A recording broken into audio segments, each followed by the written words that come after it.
Hello मेरे प्यारे प्यारे चुनमुनूस, कैसे हो आप सब। मैं हूं आपकी बायोलॉजी एजुकेटर सोनम मोहिनी और आज मैं लेकर आ रही हूं क्लास 9 के बच्चों के लिए सबसे मोस्ट अवेटेड सेशन अभी तक का। हर बच्चा वेट कर रहा था, बहुत सारे डीएम्स आ गए कि क्लास 9 की कंप्लीट बायोलॉजी एक बार में करा दो मैम, एक बार में करा दो। तो चलो आज एक बार में पूरी बायोलॉजी फिनिश कर ही लेते हैं। अब देखो बेटा, तुम्हारा एग्जाम हो सकता है आने वाला हो सकता है थोड़े दिन बाद आने वाला हो, लेकिन हाँ मोस्टली इस टाइम पर एग्जाम्स शुरू होने वाले हैं। अब इस टाइम पे ना सबसे ज्यादा बच्चों को क्या चाहिए होता है कि कोई कम से कम टाइम में ज्यादा से ज्यादा हमें सारा चीज घोल कर पिला दे, सारी नॉलेज घोल कर पिला दे। जो भी साल भर में पढ़ा या नहीं पढ़ पाए, या जीरो से स्टार्ट करना है या आधे से स्टार्ट करना है, जहां से भी स्टार्ट करना है, बस फटाफट से वो कंप्लीट हो जाए ताकि हम एग्जाम में बिना किसी डर के बैठे और हर एक क्वेश्चन को फोड़ के आ जाए। यही चाहते हो ना तुम लोग, और यही होगा क्योंकि आज का सेशन अगर शुरू से लेकर अंत तक तुम लोगों ने देख लिया ना, तो मुझे नहीं लगता है कि बायोलॉजी में एक भी पॉइंट ऐसा रह जाएगा जो तुम्हारे दिमाग में ना घुसे, ना डले और वो चीज तुम ना लिख पाओ तुम्हारे एग्जाम में। ऑल्सो आज के सेशन में मैं तुम लोगों को ये भी बता दूंगी कि तुम्हारे एग्जाम में कहाँ से बायो से क्वेश्चन आ सकता है। तो भैया ये तो हो गया कंप्लीट पैकेज, ये तो हो गया बूस्टर डोज, और सब कुछ मिल गया तुम लोगों को एक ही बार में। जितने भी मेरी लास्ट ईयर और उसके लास्ट ईयर बायोलॉजी कैप्सूल्स आई, बूस्टर डोजेस आए, और जितने भी under 10 minutes, under 15 minutes, one shot, सबका आज समझ लो एक निचोड़ तुम्हें मिल जाएगा। कैसे मिलेगा वो जब तुम सेशन अटेंड करोगे, पूरा लेक्चर देखोगे, तभी तुम्हें समझ में आएगा। अब क्लास 9th की बायोलॉजी में है मात्र 3 चैप्टर। सबसे पहला है सेल यानी कि फंडामेंटल यूनिट ऑफ लाइफ, उसके बाद है टिश्यूज, और उसके बाद है इंप्रूवमेंट इन फूड रिसोर्सेस। अब तीनों चैप्टर इतना ज्यादा इंपॉर्टेंट है। सबसे पहले अगर फर्स्ट 2 चैप्टर की बात करें यानी कि सेल और टिश्यू, तो अगर इसको अच्छे तरीके से नहीं समझा ना, तो तुम्हारे आगे के बायोलॉजी के करियर में थोड़ी दिक्कत आ सकती है, क्योंकि बेसिक बहुत ज्यादा बेसिक है तुम्हारा फंडामेंटल यूनिट ऑफ लाइफ और टिश्यू। सारे टिश्यूज के बारे में समझना उतना ही इंपॉर्टेंट है, सारे ऑर्गेनल्स के बारे में समझना उतना ही इंपॉर्टेंट है। क्लास 10th में जाओगे, इन तीनों चैप्टर से कुछ भी तुम्हारे क्लास 10th में रिलेटेबल नहीं होगा। लेकिन इन केस क्लास 10th के बाद अगर तुम लोगों ने सोच लिया ना कि मुझे बायोलॉजी ऑप्ट करनी है, मुझे डॉक्टर बनना है, मुझे साइंटिस्ट बनना है, मुझे प्रोफेसर बनना है, मुझे बायोटेक्नोलॉजिस्ट बनना है, मुझे जेनेटिसिस्ट बनना है, कुछ भी बायो से रिलेटेड अगर फील्ड तुम्हें चूज करना पड़ा, तो तुम्हारे क्लास 11th में यही सेल के चैप्टर को इलैबोरेट करके पढ़ाया जाएगा, यही टिश्यूज के चैप्टर को इलैबोरेट करके पढ़ाया जाएगा। और क्लास 12th में कुछ चैप्टर्स ऐसे हैं जिसके टॉपिक्स तुम्हारे इंप्रूवमेंट इन फूड रिसोर्सेज से रिलेटेड होंगे। तो अगर अभी अपनी नींव मजबूत नहीं की, कहते हैं ना कि घर बनाने से पहले उसका फाउंडेशन बहुत स्ट्रांग होना चाहिए, नहीं तो चाहे तुम कितनी भी मंजिला इमारत बना लो वो ढह जाएगा, वो नहीं टिक पाएगा। थोड़ा सा हल्का सा भूकंप का झटका लेगा, पूरा कोलैप्स हो गया। तो ये हमें नहीं करना है। मैं चाहती हूँ कि तुम लोग साइंस एंड फन के सबसे जूनियर मोस्ट स्टूडेंट्स हो। तो तुम अगर हमसे पढ़ रहे हो तो आने वाले 4 सालों तक तुम्हें बिल्कुल निश्चिंत रहना है कि अब तो सब कुछ आपके हवाले है ना, साइंस एंड फन के हवाले। तो स्टार्ट करते हैं हम लोग सेल का चैप्टर सबसे पहले, और धीरे धीरे करके हम मूव ऑन करेंगे to the tissues and then improvement in food resources, and we will complete each and everything within this particular lecture. Lecture को पूरा देखना है, बहुत मेहनत की है पीपीटीज में, कंटेंट में, और क्या क्या एक्स्ट्रा चीजें तुम्हें समझानी है, क्या क्या एनालिसिस किए गए हैं कि किस तरह के क्वेश्चंस आते हैं एग्जाम में, सब कुछ में बहुत मेहनत लगी है। तो अगर हो सके तो लाइक कर ही दो अभी, सेशन देखने से पहले, सेशन की शुरुआत से पहले। एंड हाँ, कहीं पे भी कोई दिक्कत होगी तो कमेंट बॉक्स तो ओपन है ही, you can give me the feedback. Next, सबसे पहले स्टार्ट करते हैं हम सेल से। Now, today we are going to learn about cell, the fundamental unit of life. Now, what is a cell? अभी यहाँ पर पढ़ लिया तुम लोगों ने कि it is the fundamental unit of life.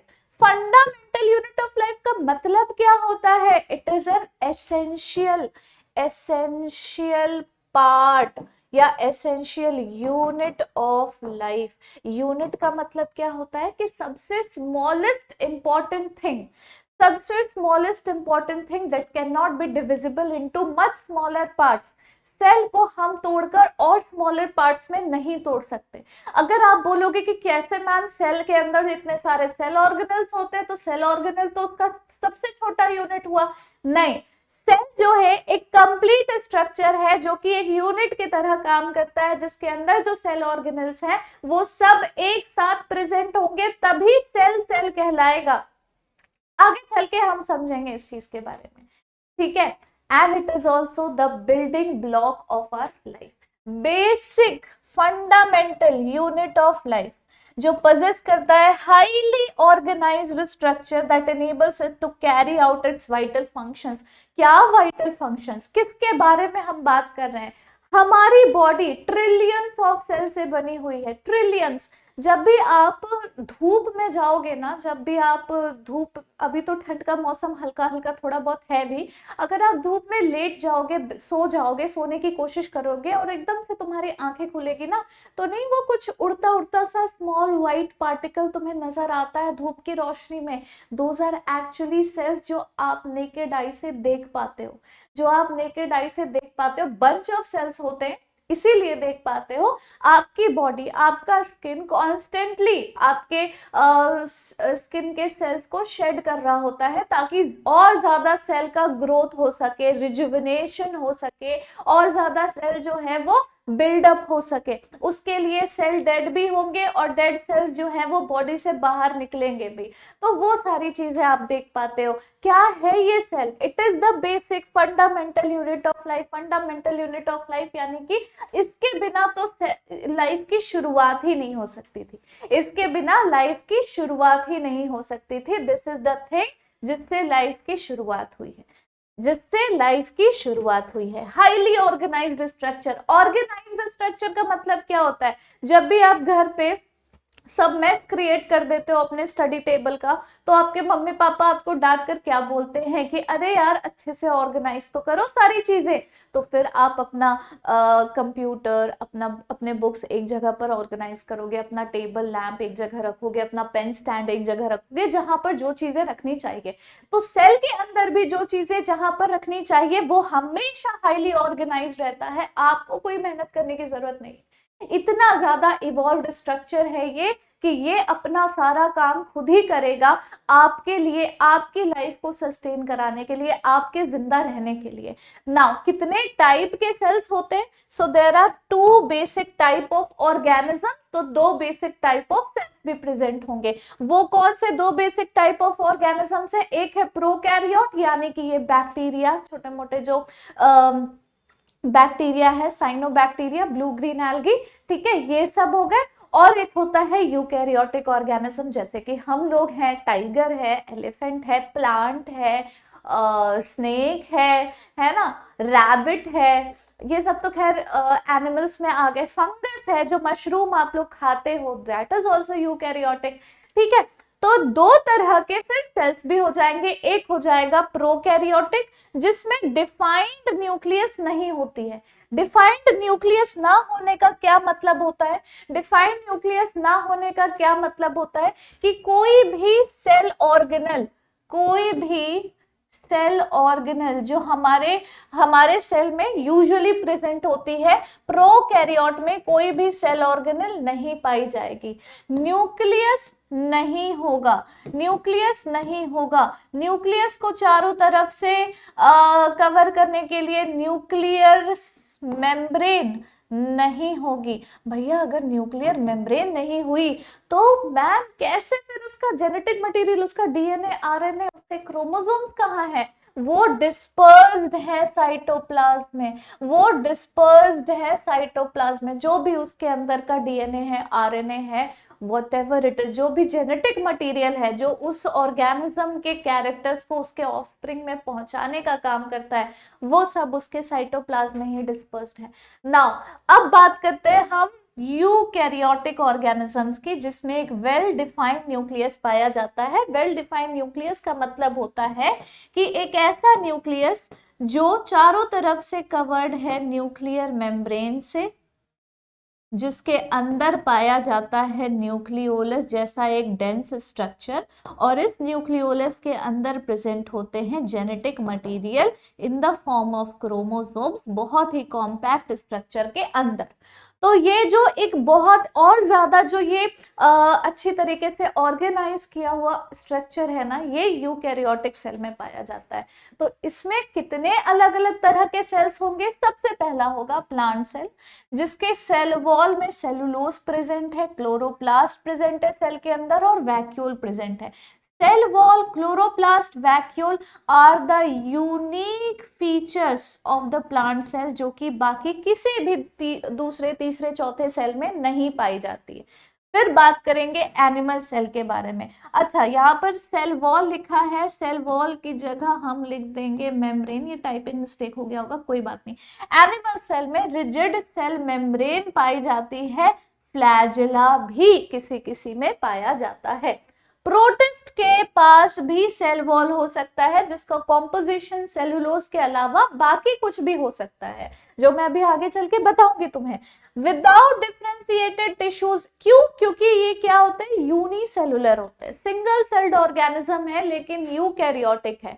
Eukaryotic का मतलब हो गया ट्रू, यू का मतलब होता है ट्रू, कैरियोटिक का मतलब होता है न्यूक्लियस, कैरियो, न्यूक्लियस को हम क्या बोलते हैं? कैरियोटिक। यू का मतलब क्या हो गया? ट्रू, ट्रू न्यूक्लियस जिसमें प्रेजेंट होगा, भले वो सिंगल सेल्ड ऑर्गेनिज्म हो, भले वो एक ही यूनिसेलुलर हो, उसको हम कहेंगे प्रोटिस्ट। फिर आ जाता है फंगल सेल। बेटा फंगस का जो सेल होता है वो, पहली बात, वो होते भी मल्टी सेलुलर है। जो यूनिसेलुलर फंगस होता है उसे कहते हैं ईस्ट। क्या कहते हैं? ईस्ट। देखा होगा तुम लोगों ने कुछ कुकरी शोज वगैरह में, ईस्ट डाला जाता है फर्मेंटेशन के लिए, डोसा वगैरह का डो बनाने के लिए, इडली वगैरह के डो बनाने के लिए। बेकरी इंडस्ट्री में ईस्ट को यूज किया जाता है ताकि वो पफी अपीयरेंस आए। चीज बनाने में यूज किया जाता है ईस्ट को। तो जो ईस्ट होते हैं वो यूनिसेलुलर फंगस होते हैं, बाकी सारे फंगस मल्टी सेलुलर होंगे। तो फंगस का जो सेल वॉल है वो बना होता है काइटिन से, और वो होते हैं हेट्रोट्रॉफ। ऑटोट्रॉफ और हेट्रोट्रॉफ के बीच में डिफरेंस तो तुम्हें पता है ना।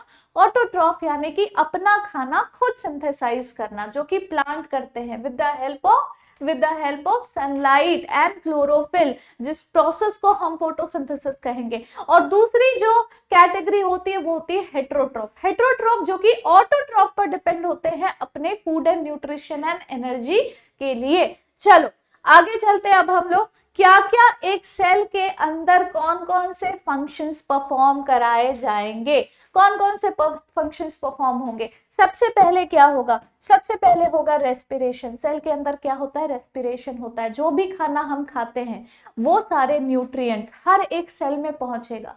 अब सेल के अंदर उन न्यूट्रिएंट्स, बेसिकली मान लो ग्लूकोज, उस ग्लूकोज का ब्रेक डाउन होगा, वो ग्लूकोज टूटेगा। क्यों? ताकि वो सेल उस टूटे हुए ग्लूकोज से एनर्जी रिलीज कर सके, एटीपी बना सके और हमें ताकत मिल सके। रेस्पिरेशन हो गया। ट्रांसपोर्टेशन का काम सेल का होता है, डिवीजन का काम सेल का होता है, फोटोसिंथेसिस सेल्स कराती है। सब कुछ तो भैया सेल ही कर रहा है। सेल का लैटिन मीनिंग क्या होगा? सेल का लैटिन मीनिंग होगा रूम। अच्छा, जो दूसरी कंट्रीज है ना, वहां पर जेल को सेल बोला जाता है, और वो बहुत ही छोटा सा रूम होता है जिसमें मुश्किल से एक इंसान, जो भी जेल में है, वो एक इंसान लेट सकता है। उसकी बॉडी के ही शेप के बराबर का छोटा सा रूम होता है। ऐसे ऐसे भी जेल होते हैं जिसको सेल बोला जाता है। तो सेल का मतलब ही हो गया something which is very tiny, which is very small, right. Robert Hooke. अब यहाँ से तुम्हारे क्वेश्चंस बनने शुरू हो गए। मैं यहाँ पर एक स्टार लगा देती हूँ। मुझे लगता है हर एक बच्चे को अभी तक पता होगा कि सबसे पहले रॉबर्ट हुक ने ही एक सेल को देखा था। ठीक है, उन्होंने प्रिमिटिव माइक्रोस्कोप का यूज किया था और एक कॉर्क के सेल में उन्होंने सिंपल माइक्रोस्कोप में 1665, ये डेट भी याद कर लो, 1665 में उन्होंने सबसे पहले आइडेंटिफाई किया था एक सेल को in a cork slice using a simple या primitive microscope. Now unicellular organism का मतलब क्या होता है? यूनि का मतलब हो गया सिंगल। ठीक है, अब तुम लोग सिंगल सिंगल मत करना, अब पढ़ाई करो, एग्जाम आ रहा है ना, सिंगल डबल ट्रिपल बाद में करना ये सब। सो यूनिसेलुलर मींस सिंगल सेल, एक ही सेल का बना हुआ बॉडी। अब हम उसको सिंगल सेल ऑर्गेनिज्म भी बोल सकते हैं, उसको हम ये भी बोल सकते हैं कि उसकी बॉडी एक ही सेल की बनी हुई है, उसको हम ये भी बोल सकते हैं कि उसकी बॉडी में एक ही सेल है, कुछ भी बोल सकते हैं। Their life span is very short, बहुत शॉर्ट लाइफ स्पैन होता है। यूजुअली बाइनरी फिजन करके उनकी बॉडी जो है वो डिवाइड हो जाती है इनटू टू डॉटर सेल्स, ये तरीका होता है इनमें डिवीजन करके रिप्रोडक्शन करने का। तो एक तरह से सेल डिवीजन और रिप्रोडक्शन दोनों यूनिसेलुलर में एक ही बात है, दोनों यूनिसेलुलर ऑर्गेनिजम्स में एक ही बात है। यहां तक क्लियर हो गया? आगे चलो। अब जितने भी मल्टी सेलुलर ऑर्गेनिजम्स होते हैं ना, वो सब एक सिंगल सेल से ही पनप के बड़े हुए हैं।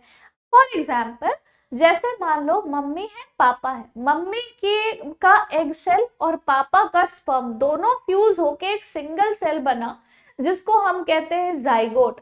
अब उसी जाइगोट में कंटिन्यूअसली सेल डिवीजन होता गया, एक सेल से दो, दो से चार, चार से आठ, आठ से 16, 16 से 32, 32 से 64, 64 से 128 एंड सो ऑन। इतने सारे सेल्स जो है कंटिन्यूअसली रिपीटेडली एक दूसरे के साथ डिवाइड होते गए और तब जाकर इतना बड़ा शरीर बना, इतनी बड़ी बॉडी बनी।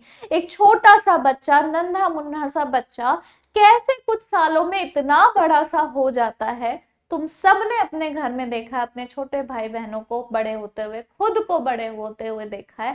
कैसे हो रहे हैं? ये कांस्टेंट सेल डिवीजन की वजह से हो रहे हैं। तो हर एक मल्टी सेलुलर कभी ना कभी एक सिंगल सेल हुआ करता था, क्योंकि सास भी कभी बहू थी, क्योंकि मल्टी सेलुलर ऑर्गेनिज्म कभी सिंगल सेल था। They have longer life span, इनके पास इनका जो जीवन होता है ना, वो बहुत लंबे टाइम का होता है। अब जैसे हम इंसान हैं, हम 70-80 साल तक तो आराम से जी जाते हैं, अगर कोई मान लो कैजुअलिटी नहीं हुई, कोई बीमारी ऐसी सच नहीं हुई, तो एवरेज लाइफ स्पैन तो इतना ही है। वैसे ही जितने भी मल्टी सेलुलर ऑर्गेनिज्म है, एज कंपेयर्ड टू यूनिसेलुलर के कंपैरिजन में इनके पास ज्यादा लंबी उम्र होती है। अब हम बात करते हैं एक बहुत ही बड़ी शख्सियत के बारे में, जिनका नाम है रुडोल्फ वर्शो। रुडोल्फ वर्शो ने बोला था कि जितने भी सेल्स हैं, they are coming from the pre existing cells, ये सारे प्री एग्जिस्टिंग सेल से आ रहे हैं। इन्होंने 1855 में एक्सपैंड किया था सेल थ्योरी को, एक्सपैंडेड सेल थ्योरी। अच्छा, सेल थ्योरी किसने दी? हमने सेल थ्योरी के बारे में अभी तक पढ़ा नहीं है क्या? ओके, लेट मी सी, एक सेकेंड। ठीक है, basic structure and function cell, हाँ ठीक है। तो अब हम पहले पढ़ेंगे सेल थ्योरी के बारे में।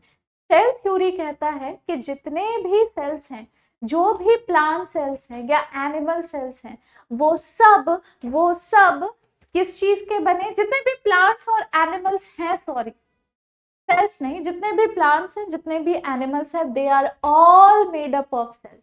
and thus cell is the fundamental unit of life. This cell theory was proposed by Schleiden and Schwann. Schleiden जो कि एक बोटैनिस्ट थे, ठीक है, बोटैनिस्ट बॉटनिस्ट दोनों तरीके से आप प्रोनाउंस कर सकते हो। तो बॉटनिस्ट जो होते हैं ना, they study about plants. Schwann जो थे, थियोडोर शॉन, वो एक जूलॉजिस्ट थे, those who study about animals. यहाँ क्या लिखा है? Are all cells of a multicellular organism same? No, no, there are different types of cells. There are different types of cells in a multicellular organism. In a multicellular organism there are different type of cell. और अभी हम cell के बाद जो chapter पढ़ेंगे tissues, उसमें हम इसी के बारे में बात करेंगे कि there are different types of tissues, those are made up of different types of cells, और इसीलिए bunch of those single type of cells are known as tissue। ठीक है, चलो उसके पहले we'll talk about cell theory. चलो सबसे पहला पॉइंट जो मैं लिखने जा रही हूं, दैट इज ऑल। ये दिख रहा है तो मैं अच्छे से, हाँ दिख रहा है। ऑल, रुको, plants and animals are made up of cells। and second point क्या है? Cell is the fundamental unit of life। अब ये particular cell theory it was given by Schleiden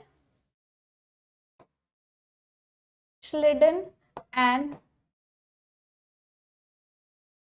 Shawn. Schleiden and Schwann ने ये cell theory दी, sorry Schleiden and Schwann ने ये cell theory दी थी। नाउ देखो इसका आंसर हमें यहीं पे मिल गया। No, there are muscle cells, there are fat cells, there are blood cells, there are nerve cells. तो हर एक सेल अलग अलग है एक मल्टीसेलुलर ऑर्गेनिज्म में। अब एक हार्ट है जिसका काम है ब्लड को पंप करना, हमारा ब्रेन है जो कि हमारे बॉडी के हर एक फंक्शन, हर एक वाइटैलिटी को कंट्रोल करता है। Cells present in these organs perform their own different function. Now, cells present in these organs perform their functions. This is called the division of labor. Division of labor. What do you mean by division of labor? यहाँ पर एक बहुत important keyword है जो आप use कर सकते हो अपने आंसर राइटिंग में। अपनी आंसर राइटिंग में यूज कर सकते हो कि how cells are different in multicellular organism. और यहाँ से क्वेश्चन जरूर पूछा जाएगा, देख लेना तुम लोग। अगर बायो से क्वेश्चंस आ रहे हैं, सेल से कोई क्वेश्चन आ रहा है, तो ये इस क्वेश्चन के आने की संभावना ज्यादा है कि how there are different types of cells in a multicellular organism. आप क्या बोलोगे? There are different types of cells in a multicellular organism because they have different kind of functions they perform in a body and आपको use करना है division of labour work. अब इसका मतलब क्या होता है?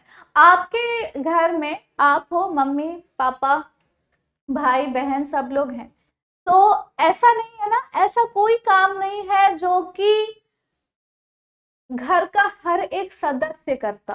मतलब है कुछ काम है, बट कुछ काम ऐसे होते हैं ना जो पर्टिकुलर मेंबर को ही करना है। आप क्लास 9th में हो तो आप सिर्फ क्लास 9 के ही बुक्स पढ़ोगे, आपका छोटा भाई बहन, आपके बड़े भाई बहन तो नहीं पढ़ेंगे, आपके मम्मी पापा तो नहीं पढ़ेंगे, सिर्फ आपको ही क्लास 9 के टेक्स्ट बुक्स पढ़ना है कि नहीं?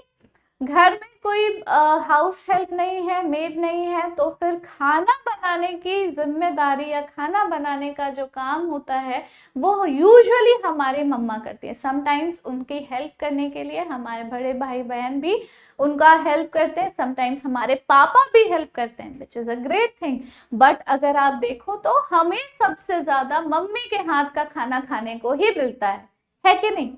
पापा ऑफिस जाएंगे, काम करेंगे और ऑफिस से वापस आएंगे। क्या आपका छोटा भाई पापा के जगह ऑफिस जा सकता है? नहीं। घर में हर एक मेंबर का एक डिवीजन ऑफ लेबर है। डिवीजन ऑफ लेबर यानी कि every work is divided to a particular person, कि इस इंसान को यही काम करना है, उसको वो काम करना है, उसको ये काम करना है, मुझको वो काम करना है।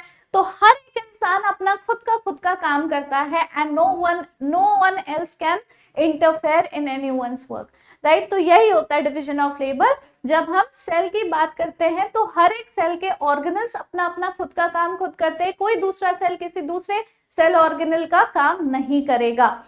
So to survive, all the cells and organs play their role. Failure of even one organ can lead to fatal consequences. अगर हार्ट फेल हो जाए तो ब्रेन का, लिवर का, किडनी का मजबूत होना, स्ट्रांग होना कोई फायदे वाली बात नहीं होगी, कुछ फायदा नहीं होगा। हार्ट खत्म, खत्म, खल्लास। दिमाग में कुछ हो जाए, है ना, सिर में चोट लग गई, स्पाइन्स में चोट लग गई, इंसान हमेशा के लिए पैरालाइज्ड हो गया, या फिर उसकी याददाश्त चली गई, या फिर अब उसके बॉडी के बाकी के ऑर्गन्स काम ही नहीं कर पा रहे, क्योंकि ब्रेन ही तो सारे ऑर्गन्स को कैसे काम करना है वो कंट्रोल करता है। तो यहाँ पर हर एक ऑर्गन का अपना अपना, किडनी फेल हो गया, ब्रेन मजबूत है, ब्रेन ठीक है, हार्ट ठीक है, लंग्स ठीक है, किडनी फेल हो गया, खत्म कहानी, राम नाम सत्य है, ठीक है। तो इस तरीके से हर एक organ has a different important role. Hence, a healthy human body contains thousands of cells working in coordination with each other.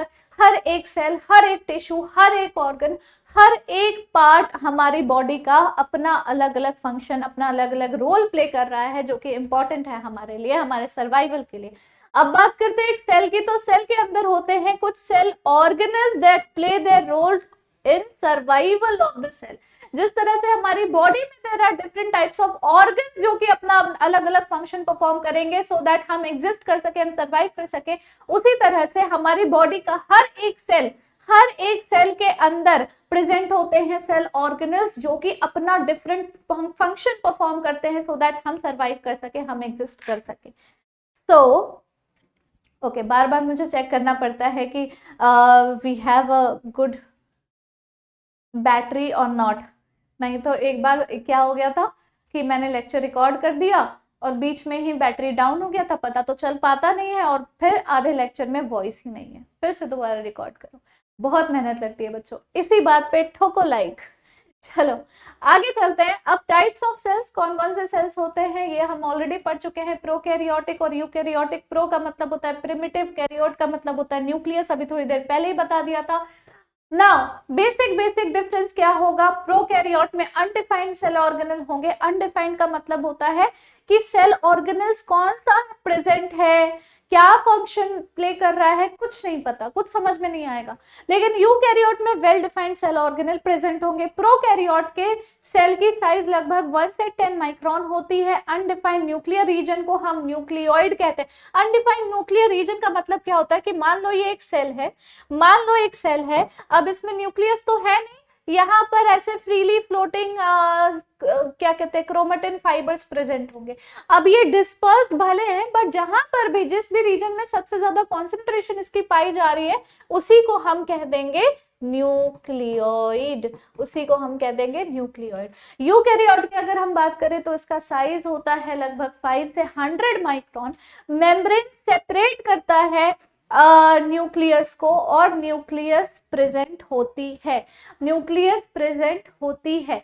आगे चलते हैं, प्रोकैरियोट यूकैरियोट में और भी बहुत सारे डिफरेंसेस हैं। सिर्फ एक क्रोमोसोम प्रेजेंट होता है प्रोकैरियोट में, लेकिन यहाँ पर मेनी क्रोमोसोम्स आर प्रेजेंट। अब बात कर लो अगर ह्यूमंस की ही, तो हर एक सेल में 46 क्रोमोसोम्स प्रेजेंट होते हैं, और उन 46 क्रोमोसोम्स के अंदर क्या प्रेजेंट है, डीएनए है। डीएनए के छोटे यूनिट को हम क्या कहते हैं, जीन कहते हैं। हर एक जीन एक पर्टिकुलर कैरेक्टर के लिए रिस्पॉन्सिबल होता है। तो ये इस तरीके से काम करेगा। All organelles are not membrane bound. जितने भी प्रोकैरियोट्स होते हैं ना, इसमें कोई मेम्ब्रेन बाउंड ऑर्गेनल नहीं पाई जाती, कोई मेम्ब्रेन बाउंड ऑर्गेनल नहीं, सब कुछ ऐसे छीटा पड़ा हुआ है। ऐसे नहीं कहते कि किसी चीज को छीट देना, किसी चीज को बेकार तरीके से काम करना। अब जैसे तुम लोग ड्राइंग की क्लास करते होगे बचपन में, या अभी होता है आई डोंट नो, बचपन में होता था ड्राइंग की क्लास होती थी, तो कुछ बच्चे ऐसे नहीं थे जिनका मन ही नहीं लगता था ड्राइंग करने में, बेकार बेकार से ऐसे स्केच कर दिया और बेकार लग रहा है। कुछ बच्चे होते थे जिनका बहुत मन लगता था ड्राइंग करने में। अब हर एक को ब्लैक स्केच पेन से आउटलाइन कर रहे हैं, हर एक फीचर को हाईलाइट कर रहे हैं, बढ़िया तरीके से कलर को फिल कर रहे हैं कि हल्का सा भी कहीं पे स्पेस खाली ना दिख जाए। बिल्कुल वैसे ही है प्रोकैरियोट और यूकैरियोट के बीच का डिफरेंस, वैसा ही है। चलो अब हम बात करेंगे स्ट्रक्चर एंड बेसिक फंक्शंस के बारे में। So these components work together to maintain cellular homeostasis और ये परफॉर्म करते हैं एसेंशियल लाइफ की एक्टिविटीज को। सेल मेम्ब्रेन क्या होता है? सेल को चारों तरफ से एक प्रोटेक्टिव कवरिंग कवर करती है। सेल को चारों तरफ से एक प्रोटेक्टिव कवरिंग कवर करती है और वो प्रोटेक्टिव कवरिंग जो होगी वो हमारे सेल में एक स्ट्रक्चर प्रोवाइड कराएगी, एक स्ट्रक्चर प्रोवाइड कराएगी। तो जो सेल मेम्ब्रेन हमारे सेल को सराउंड करती है और सेलेक्टिव बैरियर का काम करती है। सेलेक्टिव बैरियर या फिर सेलेक्टिवली परमिएबल का मतलब क्या होता है? सेलेक्टिवली परमिएबल का मतलब क्या होता है कि ये सेल अलाउ करेगी सम सब्सटेंसेस को to enter inside the cell. कुछ ही सब्सटेंसेस को ये अलाउ करेगी कि तुम सेल के अंदर एंटर कर सकते हो, कुछ ही सब्सटेंसेस को ये अलाउ करेगी कि तुम सेल के बाहर निकल सकते हो, एग्जिट कर सकते हो। सो ये सेलेक्टिव है अपने एंट्री एग्जिट को लेकर between the interior and the exterior. Its primary role lies in regulating the passage of substances. Passage हो रहा है सब्सटेंसेस का, यानी कि आना जाना लगा रह रहा है सब्सटेंसेस का, तो ये बहुत ही सेलेक्टिव है। चाहे वो न्यूट्रिएंट्स है, न्यूट्रिएंट्स को सेल के अंदर आने के लिए सेलेक्टिव होना होगा, वेस्ट मटेरियल को सेल के बाहर निकलने के लिए सेलेक्टिव होना होगा। Within it specialized proteins play crucial role in facilitating molecular transport and cellular communication. Proteins present होती है। Protein is an essential component of plasma membrane. Plasma membrane या सेल मेम्ब्रेन बना किस चीज का है? प्रोटीन और लिपिड यानी फैट का बना हुआ है। प्रोटीन और लिपिड का बना हुआ है हमारा सेल मेम्ब्रेन, जिसमें प्रोटीन जो है वो बाकी के सेल के साथ कुछ पर्टिकुलर कम्युनिकेशन, सेलुलर कम्युनिकेशन को फैसिलिटेट कराते हैं। फिर बात करते हैं हम सेल के न्यूक्लियस के बारे में। अब एक ऑर्गेनेल जिसके अंदर डीएनए प्रेजेंट होगा, डीएनए जो कि उसका जेनेटिक मटेरियल है, जेनेटिक मटेरियल है, जीन कैरी करने वाला मटेरियल है, वो कहलाता है डीएनए। ये लोकेटेड होता है बिल्कुल यूकैरियोटिक सेल के सेंटर में। इनका प्राइमरी फंक्शन होगा store and safeguard genetic information. क्या है जेनेटिक इंफॉर्मेशन? जब तुम पैदा होते हो ना तो तुम्हारे रिश्तेदार आते, तुम्हें कहते कि अरे इसकी नाक तो बिल्कुल इसके पापा पे गई है, इसकी आंखें देखो इसकी मम्मी पे गई है, ये तो बिल्कुल ही पूरी की पूरी शक्ल इसकी मम्मी की ट्रू कॉपी। ऐसे करके बोलते हैं ना रिश्तेदार। तुम बड़े भी हो जाते हो फिर भी कहते हो अरे देखो इसके ये सारे कैरेक्टरिस्टिक इसके पापा से मिलते हैं, इसके ये सारे कैरेक्टरिस्टिक इसके मम्मी से मिलते हैं। तो ये जो कैरेक्टरिस्टिक्स है ना जिसके लिए जीन रिस्पॉन्सिबल होता है, वो जीन प्रेजेंट होता है हमारे हर एक सेल के अंदर जेनेटिक मटेरियल के फॉर्म में, जो स्टोर करेगा आपके इंफॉर्मेशन को, आपके जेनेटिक इंफॉर्मेशन को, आपके कैरेक्टर्स को। जो भी कैरेक्टर आप पोजेस करते हो, आपकी काली आंखें हैं, आपके काले बाल है, भूरे बाल है, आपके स्किन टोन ऐसा है, आपके 2 हाथ है, 2 पैर हैं, नॉर्मल बॉडी जैसे भी है वैसी है, हेयर ग्रोथ का पैटर्न ज्यादा है कम है, बॉल्डनेस है नहीं है, जो भी कैरेक्टर्स होते हैं उन सब का पर्टिकुलर इंफॉर्मेशन कोड के फॉर्म में जीन के अंदर कोडेड रहता है। अब वो जीन प्रेजेंट होती है डीएनए में। डीएनए के कॉइलिंग से बनता है क्रोमोसोम और क्रोमोसोम्स क्रोमेटिन फाइबर के फॉर्म में न्यूक्लियस के अंदर प्रेजेंट होता है। यहां तक आई बात समझ में? तो ये सेफगार्ड कर रहा है हमारे जेनेटिक इंफॉर्मेशन को, ताकि हमारे आने वाली जनरेशन, हमारे बच्चे हमारे ही कैरेक्टरिस्टिक्स को पजेस कर सके, हमारे ही कैरेक्टरिस्टिक्स को इनहेरिट कर सके। फिर उसके बच्चे जब होंगे तो वो हमारे बच्चों के कैरेक्टरिस्टिक्स को इनहेरिट कर पाएंगे और इसी तरीके से हेरिडिटी कंटिन्यू होती चली जाएगी। Now it also contains the nucleolus which is involved in ribosome synthesis. अब इसमें न्यूक्लियोलस भी प्रेजेंट होता है जिसमें राइबोसोम की सिंथेसिस होती है। राइबोसोम की सिंथेसिस होती है। पता नहीं क्यों मैं इतनी ज्यादा स्केप्टिकल हो रही हूँ, बार बार मैं देख रही हूँ कि माइक का बैटरी सही है नहीं है। चलो फिर बात करते हैं साइटोप्लाज्म के बारे में। अब ये एक जेल लाइक मैट्रिक्स होता है जो कि वाटर कंटेन करेगा, सबसे ज्यादा 70% जो है वो वाटर होता है, हमारे सेल का 70% ऑलमोस्ट वाटर होता है। सॉल्ट कंटेन करेगा, प्रोटीन कंटेन करेगा और कुछ अदर मॉलिक्यूल जो ऑक्यूपाई करते हैं हमारे सेल के अंदर के पूरे सेलुलर स्पेस को कंटेन करने वाला जो मैट्रिक्स, जो फ्लूइड पार्ट होता है, दैट इज नोन एज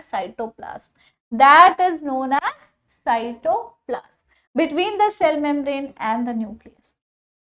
ठीक है, बीच में मान लो न्यूक्लियस है कहीं पे, अब न्यूक्लियस और सेल मेम्ब्रेन के बीच में जितना भी स्पेस है that is filled with cytoplasm. It plays a crucial role in biochemical reactions। Biochemical reactions का मतलब क्या हो गया, हमारे बॉडी में जितने भी रिएक्शंस होने हैं, चाहे मान लो प्लांट की बात अगर करें तो फोटोसिंथेसिस है, रेस्पिरेशन है ना, उसके बाद डाइजेशन है, डाइजेशन ऑफ सब्सटेंसेस, ये सब कुछ बायोकेमिकल रिएक्शंस के अंदर आता है और ये सब होता है कहाँ पर, साइटोप्लाज्म में। एनर्जी का प्रोडक्शन हो रहा है, सब्सटेंसेस का ट्रांसपोर्टेशन हो रहा है, सेलुलर मेटाबॉलिज्म हो रहा है। सेलुलर मेटाबॉलिज्म का क्या मतलब हो गया, अच्छा मेटाबॉलिज्म वर्ड से अगर तुम वाकिफ नहीं हो तो तुम लोगों ने एड देखी होगी जिसमें Shraddha Kapoor Lipton green tea पी रही हैं और एकदम मतलब उनको पीते हुए देख के तो बड़ा मजा आता है कि अरे वाह कितना अच्छा टेस्ट होगा, लेकिन जिन्होंने पिया है उन्हीं को पता है कि क्या वाहियात चीज है। लेकिन हाँ, इसके बारे में एड में एक चीज कहता है कि ये आपके मेटाबॉलिज्म को बढ़ाएगा। मेटाबॉलिज्म होते हैं केमिकल रिएक्शंस जो कि हमारे बॉडी में क्या काम करेंगे, कोई भी कॉम्प्लेक्स सब्सटेंस है उसको तोड़ने का और कोई भी बड़े कॉम्प्लेक्स को बनाने का, दोनों रोल, कैटाबॉलिज्म एनाबॉलिज्म दोनों जब एक साथ हो रहा होता है हम इसे कहते हैं मेटाबॉलिज्म। अगर आप खाना खा रहे हो तो आपका खाना टूटकर न्यूट्रिएंट्स में बन जाता है, न्यूट्रिएंट्स में डिवाइड हो जाता है, कार्बोहाइड्रेट अलग हो गए, प्रोटीन अलग हो गया, लिपिड अलग हो गया, फैट अलग हो गया, सब कुछ अलग हो गया। अब वहीं पे जब एक्सेस ऑफ ग्लूकोज प्रेजेंट होती है तो वो ग्लूकोज ग्लाइकोजन के फॉर्म में यानी ज्यादा कॉम्प्लेक्स फॉर्म में स्टोर हो जाता है, तो यहाँ पे एनाबॉलिज्म हो गया। तो यही है metabolism, metabolic reactions. Now provide करेगा structural support to the cell. अब बात करते हैं सेल ऑर्गेनेल के बारे में। जो चीज बिल्कुल इनएविटेबल थी, जो चीज होनी ही होनी है, वो तीन चीजें थी, सेल मेम्ब्रेन होना ही होना है, साइटोप्लाज्म होना ही होना है हर सेल में, न्यूक्लियस होना ही होना है हर सेल में। अब जो चीजें एविटेबल है यानी कि जो हो भी सकता है नहीं भी हो सकता है, किसी एक पर्टिकुलर सेल में पाया जाएगा किसी में नहीं पाया जाएगा, वहां से शुरू कर रहे हैं cell organelles. Cell organelles specialized structure होते हैं जिनका अलग अलग वेरियस जॉब होता है, अलग अलग फंक्शन होता है, and it literally means little organs, literally means little organs but बहुत छोटे होते हैं, इसीलिए ऑर्गेनल्स बोल देते हैं हम। क्या बोल देते हैं, ऑर्गेनल्स। चलो सबसे पहले हम बात करेंगे सेल ऑर्गेनल्स के बारे में, that keep human alive, organs keep human alive और organelles keep cells alive। इस तरीके से समझना है तुम्हें ऑर्गेनल्स को। नाउ ये ऑर्गेनल्स इतने छोटे होते हैं that we need an electron microscope to see them, so we cannot see lysosome, Golgi apparatus, mitochondria or any other cell organelle with a simple microscope या compound microscope. No. How many types of cell organelles are there. सबसे पहले बात करेंगे हम endoplasmic reticulum की, जो कि nucleus के चारों ओर से उसको कब्जा करके रखता है, उसको चारों तरफ से घेरे रहता है, दैट इज एंडोप्लाज्मिक रेटिकुलम। फिर गोल्जी एपरेटस, क्लोरोप्लास्ट जो कि सिर्फ प्लांट में पाया जाएगा, lysosome, suicidal bag of the cell, oh my God, vacuole, और ये कौन है जिसका नाम यहाँ नहीं लिखा हुआ है, it is mitochondria, it is mitochondria. Next सबसे पहले बात करेंगे, देखो मैंने कहा था ना सबसे पहले हम क्यों एंडोप्लाज्मिक रेटिकुलम की बात कर रहे हैं, क्योंकि ये न्यूक्लियस को चारों तरफ से घेर के रहता है। तो शुरुआत करते हैं हम न्यूक्लियस के सबसे नजदीकी सेल ऑर्गेनेल से। एक लार्ज नेटवर्क है मेम्ब्रेन बाउंड ट्यूब्स का, ट्यूब्स और शीट। ट्यूब्स कैसी होती है, ऐसी, शीट कैसी होती है, ऐसी। तो ट्यूब्स और शीट से बना हुआ एक ऐसा स्ट्रक्चर जो कि लंबे लंबे ट्यूब्यूल या राउंड और ऑब्लॉन्ग बैग्स की तरह नजर आता है, जिसका काम है मटेरियल का ट्रांसपोर्ट करने के लिए एक चैनल बनाना between different regions of the cytoplasm, या फिर साइटोप्लाज्म और न्यूक्लियस के बीच में एक समझ लो कि रास्ता बनाना, कि हमारे ही थ्रू कोई भी सब्सटेंसेस इधर से उधर जाएंगे और कहीं कुछ नहीं इधर उधर होगा। ऑल्सो दो तरह का ईआर होता है, यानी एंडोप्लाज्मिक रेटिकुलम, एक होता है रफ और एक होता है स्मूथ। रफ का काम होता है प्रोटीन का सिंथेसिस करना, और रफ ये होते क्यों है, क्योंकि इसके ऊपर इस एंडोप्लाज्मिक रेटिकुलम के ऊपर राइजोसोम की छोटी छोटी बीड्स मौजूद होती है, जो आप यहाँ पर देख पा रहे हो। ये जो हो गए ना, ये छोटे छोटे बीट्स हो गए, तो दिखने में ये रफ होते हैं, दिखने में रफ लगते हैं, इसलिए नाम भी इनका रफ है। काम क्या होगा, राइबोसोम प्रेजेंट है तो प्रोटीन का सिंथेसिस होगा। जिसमें राइबोसोम प्रेजेंट नहीं है वो कहलाते हैं स्मूथ एंडोप्लाज्मिक रेटिकुलम, जिसका काम होता है लिपिड की सिंथेसिस करना, ठीक है। चल यहाँ पर चलो दे दिया है, सामने ही दे दिया है तुम्हारे कि दोनों के बीच में क्या डिफरेंस। आर या रफ लगता है बिकॉज इट हैज पार्टिकल्स, जिसको हम राइबोसोम कहते हैं, ये इसके सरफेस से अटैच है। Ribosome is the site of protein manufacture या सिंथेसिस। जो बने हुए प्रोटीन्स हैं उनको फिर अलग अलग जगह पे भेजा जाता है depending on the need of the cell using endoplasmic reticulum. Smooth endoplasmic reticulum fat के मॉलिक्यूल्स की सिंथेसिस करते हैं या फिर लिपिड की, जो कि सेल के फंक्शन के लिए बहुत इंपॉर्टेंट है। कुछ इनमें से जो प्रोटीन और लिपिड है ये हमारे सेल मेम्ब्रेन को बनाने के लिए भी काम आ जाते हैं। तुम्हें अभी बताया मैंने, सेल मेम्ब्रेन बनता है प्रोटीन और लिपिड से। इस प्रोसेस को मेम्ब्रेन बायोजेनेसिस बोला जाता है। कुछ अदर जो प्रोटीन और लिपिड है वो एंजाइम और हॉर्मोन्स बन के हमारे सेल के नॉर्मल वाइटल एक्टिविटीज को परफॉर्म करेंगे। फिर बात करते हैं गोल्जी एपरेटस की। तो गोल्जी एपरेटस सबसे पहले डिस्क्राइब किया था कैमिलो गोल्जी ने, ये एक साइंटिस्ट का नाम है by the way. Consist of a system of, अब यहाँ पर मेम्ब्रेन बाउंड वेसिकल प्रेजेंट है, ये है मेम्ब्रेन बाउंड वेसिकल, इस तरीके से, ठीक है, इस तरीके से प्रेजेंट होता है गोल्जी एपरेटस, जो कि पैरेलली स्टैक्स में प्रेजेंट होता है, एक के ऊपर एक अगर स्टैक कर दोगे। अच्छा, तुम लोगों ने देखा है जो डिनर प्लेट्स होते हैं या फिर जो प्लास्टिक के प्लेट्स होते हैं, वो किस तरह से एक के ऊपर एक करके बंडल्स में आते हैं ना, पैकेट में बंडल्स में आते हैं, वैसा ही समझ लो होता है गोल्जी एपरेटस, ठीक है। फंक्शन क्या है, ये स्टोर करेगा, मॉडिफाई करेगा, किसको और पैकेजिंग करेगा, पैकेज को जैसे गिफ्ट पैक नहीं होता वैसा करेगा, किसको, जो भी प्रोडक्ट बना था वेसिकल में या फिर जो भी प्रोडक्ट एंडोप्लाज्मिक रेटिकुलम ने बनाया, यानी प्रोटीन और लिपिड की सिंथेसिस, ये एंडोप्लाज्मिक रेटिकुलम में। किसी दूसरे ऑर्गेनेल ने कुछ और बनाया होगा, सब लोग अपना अपना प्रोडक्ट भेजेंगे गोल्जी एपरेटस को, भैया इसको अच्छे तरीके से ना बाहर भेजना है, दूर देश भेजना है, एक्सपोर्ट करना है हमें दूसरी कंट्रीज में, इसको बढ़िया से पैक कर देना। तो वो स्टोर करके रखता है कि जब जरूरत पड़ेगी तभी पैक करेंगे। ऐसा क्या जरूरी है, इतना जल्दीबाजी किस चीज का है, तो फिर वो स्टोर करके रखते हैं।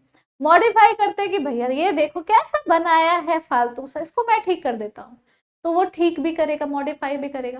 फिर पैकेजिंग उसकी करेगा कि चलो अब समय आ गया है अलविदा लेने का, सारे सामानों को बाहर भेजने का, यानी सेल के बाहर भेजने का या उस पर्टिकुलर सेल ऑर्गेनेल के बाहर भेजने का। वो पैकेजिंग, स्टोरेज और मॉडिफिकेशन 3 तरीके का रोल प्ले करते हैं गोल्जी एपरेटस। इन सम केसेस जो कॉम्प्लेक्स शुगर है वो बनता है सिंपल शुगर से, जो कि बन रहा है गोल्जी एपरेटस में, involve in the process of formation of lysosome. कभी कभी ये लाइसोसोम बनाने के लिए भी हेल्पफुल होते हैं। अब लाइसोसोम की बात उठी गई है तो चलो इसके बारे में बात भी कर लेते हैं। ये होता क्या है, एक तरह से वेस्ट डिस्पैच और डिस्पोजल सिस्टम है हमारे सेल का। समझ लो डस्टबिन है हमारे सेल का। अब डस्टबिन बहुत सारे घरों में क्या होता है ना, जो डस्टबिन वो डस्टबिन में जो कचरा कलेक्ट करते हैं कुछ घरों में, और वो बायोडिग्रेडेबल होता है, जैसे कि सब्जी फलों के छिलके हो गए, खाना पीना बचा हुआ आइटम हो गया, ठीक है, एग शेल्स हो गए, कुछ भी जो एनिमल प्रोडक्ट है, जो बायोडिग्रेडेबल प्रोडक्ट है, उसको कलेक्ट करके डस्टबिन में उसका मैन्योर बनाया जाता है। उसको डाइजेस्ट करा के मैन्योर बना के हम गार्डनिंग वगैरह में यूज कर सकते हैं, as a fertilizer, as a manure. इसके बारे में हम लोग पढ़ने वाले हैं अभी इसके बाद वाले चैप्टर में, यानी इंप्रूवमेंट इन फूड रिसोर्सेज में। सो लाइसोसोम हेल्प करता है हमारे सेल को क्लीन करने के लिए by digesting any foreign material as well as worn out cell organelle. अब हर चीज की एक उम्र होती है बच्चों, जब इतना बड़ा इंसान आजीवन जिंदा नहीं रह सकता, उसके भी मरने का वक्त आ जाता है, तो हमारे अंदर के सेल और सेल ऑर्गेनेल तो कुछ भी नहीं है। हमारे सेल्स हर कुछ घंटों में डिवाइड होते हैं, मरते हैं, डेड सेल्स होते हैं जिसका बाहर निकलना जरूरी है, जिसका एक्सक्रीट आउट होना जरूरी है, और so is our cell organelle. अब उसी तरह से हमारे सेल ऑर्गेनेल भी बर्न आउट हो जाएंगे, डेड हो जाएंगे। अब एक सेल के अंदर अगर कुछ सेल ऑर्गेनेल डेड हो गए तो उनका क्या होगा, उनकी लाशों का क्या होगा, उसको ठिकाने लगाएगा हमारा लाइसोसोम। कोई एक ऐसा फॉरेन मटेरियल हमारे सेल के अंदर घुस गया है जो कि हमारे सेल को डैमेज कर सकता है, लाइसोसोम अपने आप को बर्स्ट करा के, अपने आप को फाड़ कर, अपने आप के धज्जियां उड़ाकर पूरे सेल को डाइजेस्ट कर देता है, ताकि दूसरे सेल में कोई इन्फेक्शन ना फैले या फिर वो सेल खराब होकर हमारी बॉडी को नुकसान ना पहुंचा दे। तो बहुत ही एक नोवेल काम करता है लाइसोसोम। एंड जितने बच्चों ने भी पहले मुझसे लेक्चर देखा है नहीं देखा, आई डोंट नो, मैंने हमेशा बोला लाइसोसोम मेरा फेवरेट सेल ऑर्गेनेल है। I don't know, for no reason lysosomes मुझे बहुत पसंद है। They those are my favourite cell organelle. Suicidal bag of the cell हम इसको इसलिए बोलते हैं, अपने आप को सैक्रिफाइस करके अगर अपना घर बचाना है तो फिर भाई ये चीज कोई लाइसोसोम से सीखे। सो फॉरेन मटेरियल्स जो एंटर करेंगे सेल में, जैसे कि कोई बैक्टीरिया है या कोई फूड है या कोई भी ओल्ड ऑर्गेनेल है, एंड अप इन लाइसोसोम, जो कि ब्रेक करता है उसे इनटू स्मॉलर पीसेस। फंक्शन ये इसलिए कर पाते हैं बिकॉज इनके अंदर कुछ पावरफुल डाइजेस्टिव एंजाइम प्रेजेंट होती है जो केपेबल होते हैं इनको ब्रेक डाउन करने के लिए। अंडर अब नॉर्मल कंडीशन, जहां पर सेल अगर मान लो डैमेज हो गया, तो लाइसोसोम खुद बर्स्ट हो जाएगा और वो सारे डाइजेस्टिव एंजाइम पूरे सेल में फैल जाएंगे, जिससे पूरा का पूरा सेल ही डाइजेस्ट हो जाएगा, खत्म हो जाएगा। इसी वजह से इनको सुसाइडल बैग्स भी बोला जाता है। चलिए आगे चलते हैं। अब हम mitochondria, one of the most important cell organelles in a particular cell. तो माइटोकॉन्ड्रिया को power house of the cell भी बोला जाता है। बच्चे को पता है, आप जब बूढ़े हो जाओगे तब भी आपको एटलीस्ट एक ये चीज तो जरूर याद रहेगी कि mitochondria is known as the power house of the cell.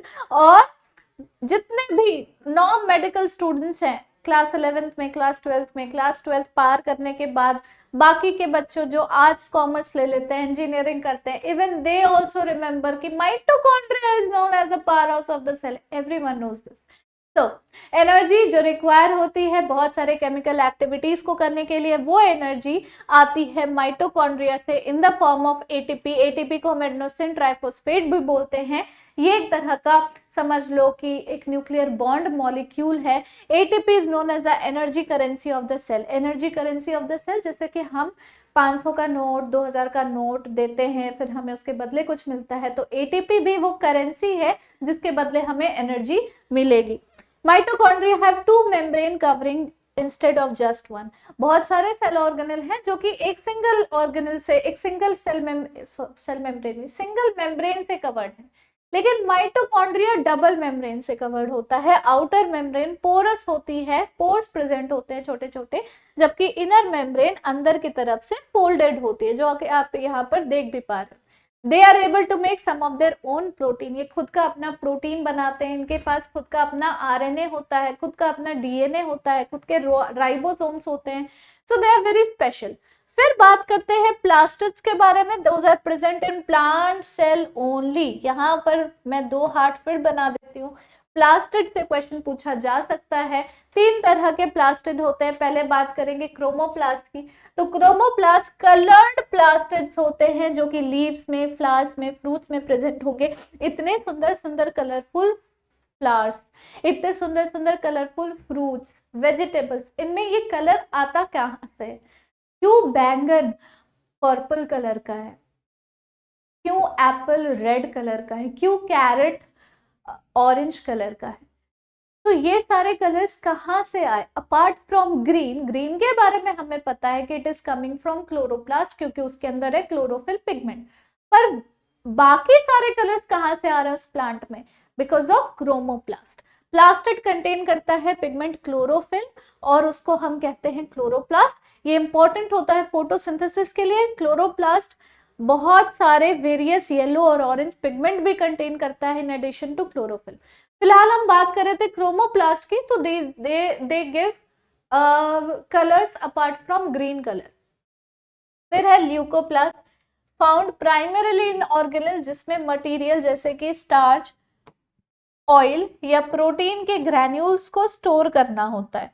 Internal organisation plastid की कैसी होती है? बहुत सारे न्यूमरस लेयर्स जो होते हैं वो एम्बेडेड होते हैं, जिसको हम बोलेंगे स्ट्रोमा, जिसको हम बोलेंगे स्ट्रोमा। तो प्लास्टिड सिमिलर होती है माइटोकॉन्ड्रिया से इन एक्सटर्नल स्ट्रक्चर, यानी कि ये भी डबल मेम्ब्रेनस होता है, डबल मेम्ब्रेन बाउंड होता है। इनके पास भी खुद का डीएनए और राइबोसोम होगा। बहुत प्यारे प्यारे पॉइंट्स हैं बच्चों प्लास्टिड के बारे में। अगेन मैं 2 हार्ट्स यहाँ पर दे रही हूँ। फिर बात करते हैं वैक्यूल में। वैक्यूल जो है ना बेटा, वो एनिमल सेल में बहुत ही स्मॉल पाई जाती है।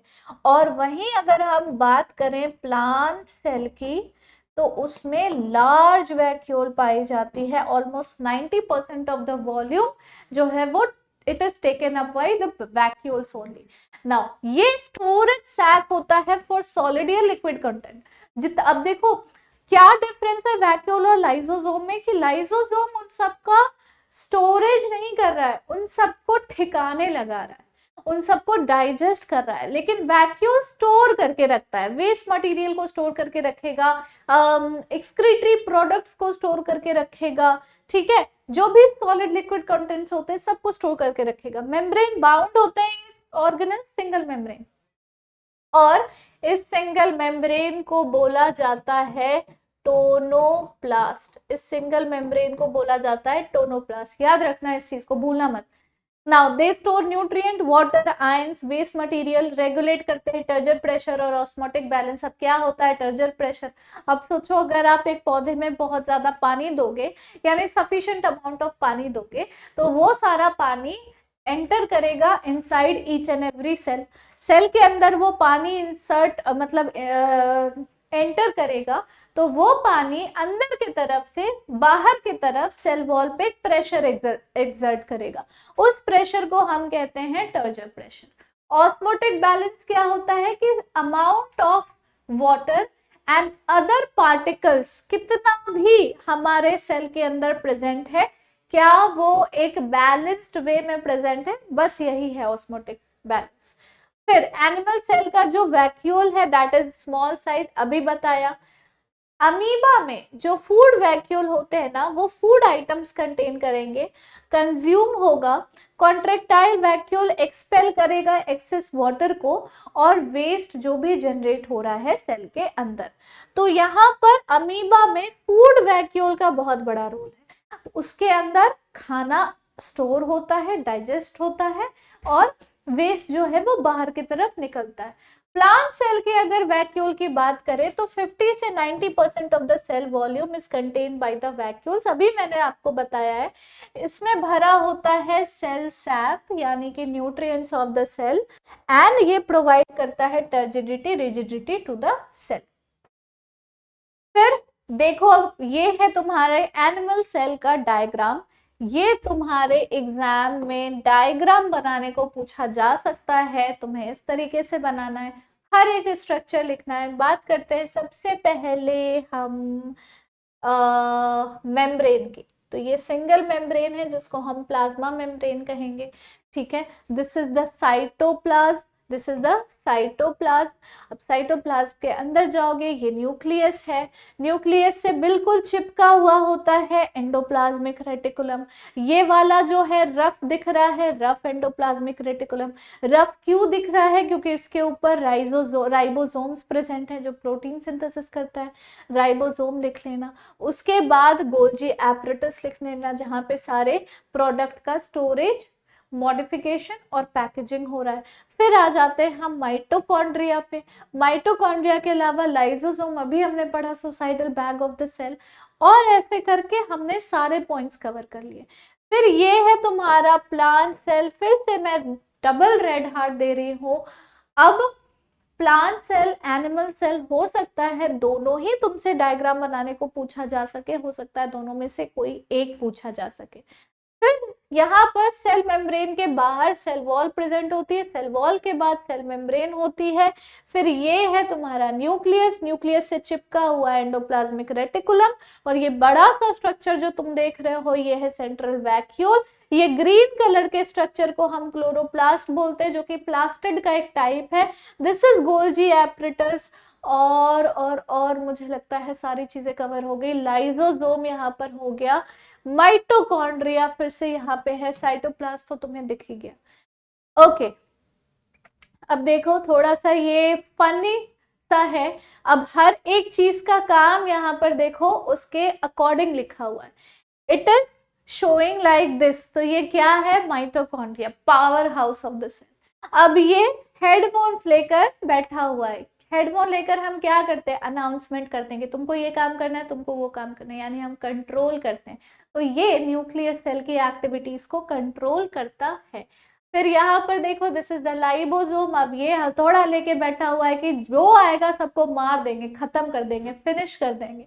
अब यहाँ पर ये वैक्यूल है जिसका काम है सैप को कंटेन करना, न्यूट्रिएंट्स को कंटेन करना, खाने पीने की सारी चीजें, जो भी वेस्ट प्रोडक्ट है, जो भी अच्छा प्रोडक्ट है, सॉलिड है, लिक्विड है, सब कुछ कंटेन करना। तो इसके अंदर ये सब दिख रहा है। उसके बाद बाकी तो कार्टून नहीं बचे, सारी चीजें यहाँ पर क्लियर है। एक बार फटाफट से देख लो। और इसके बेसिक फंक्शंस होंगे रेस्पिरेशन, वेस्ट का रिमूवल, या फिर न्यूट्रिशन। नाउ कंक्लूजन क्या है इस चैप्टर का? कि सेल होता है हमारा एक fundamental structural unit of living organism.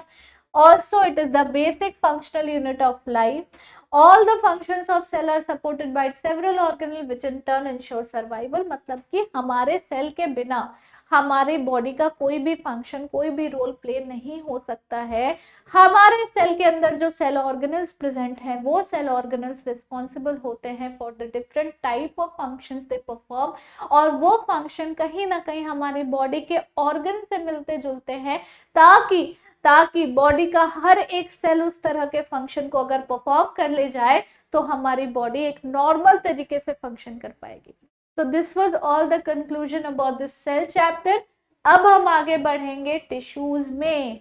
अब देखो, टिश्यूज अगर हम पढ़ रहे हैं ना, तो इसका मतलब है कि तुम ऑलरेडी सेल पढ़ चुके, पूरा का पूरा सेल वाला पार्ट तुम लोगों ने देख लिया। अब वही सेल जो एक जैसे सेल्स होंगे, जिनका सबका काम एक ही जैसा होगा, वो कंप्राइज करेंगे टिश्यू को। तो टिश्यू क्या होते हैं? These are the group of cells जिनका एक कॉमन ओरिजिन होता है और एक सिमिलर फंक्शन होता है, उन्हें बोलते हैं हम टिश्यू। कॉमन ओरिजिन और एक similar function, common origin similar function, क्या मतलब है इसका? अब जैसे तुम्हारे स्कूल में जितने भी बच्चे पढ़ते हैं वो सारे तुम्हारे स्कूल के स्टूडेंट्स ही हैं, लेकिन उनमें से कुछ ही स्टूडेंट ऐसे होंगे जो क्लास 9th में होंगे, कुछ ही ऐसे स्टूडेंट होंगे जो 10th में होंगे।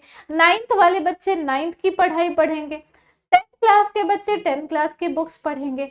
तो है तो वो सारे तुम्हारे स्कूल के ही बच्चे, लेकिन उनका सबका अपना अपना डिफरेंट फंक्शन है। They have a similar function.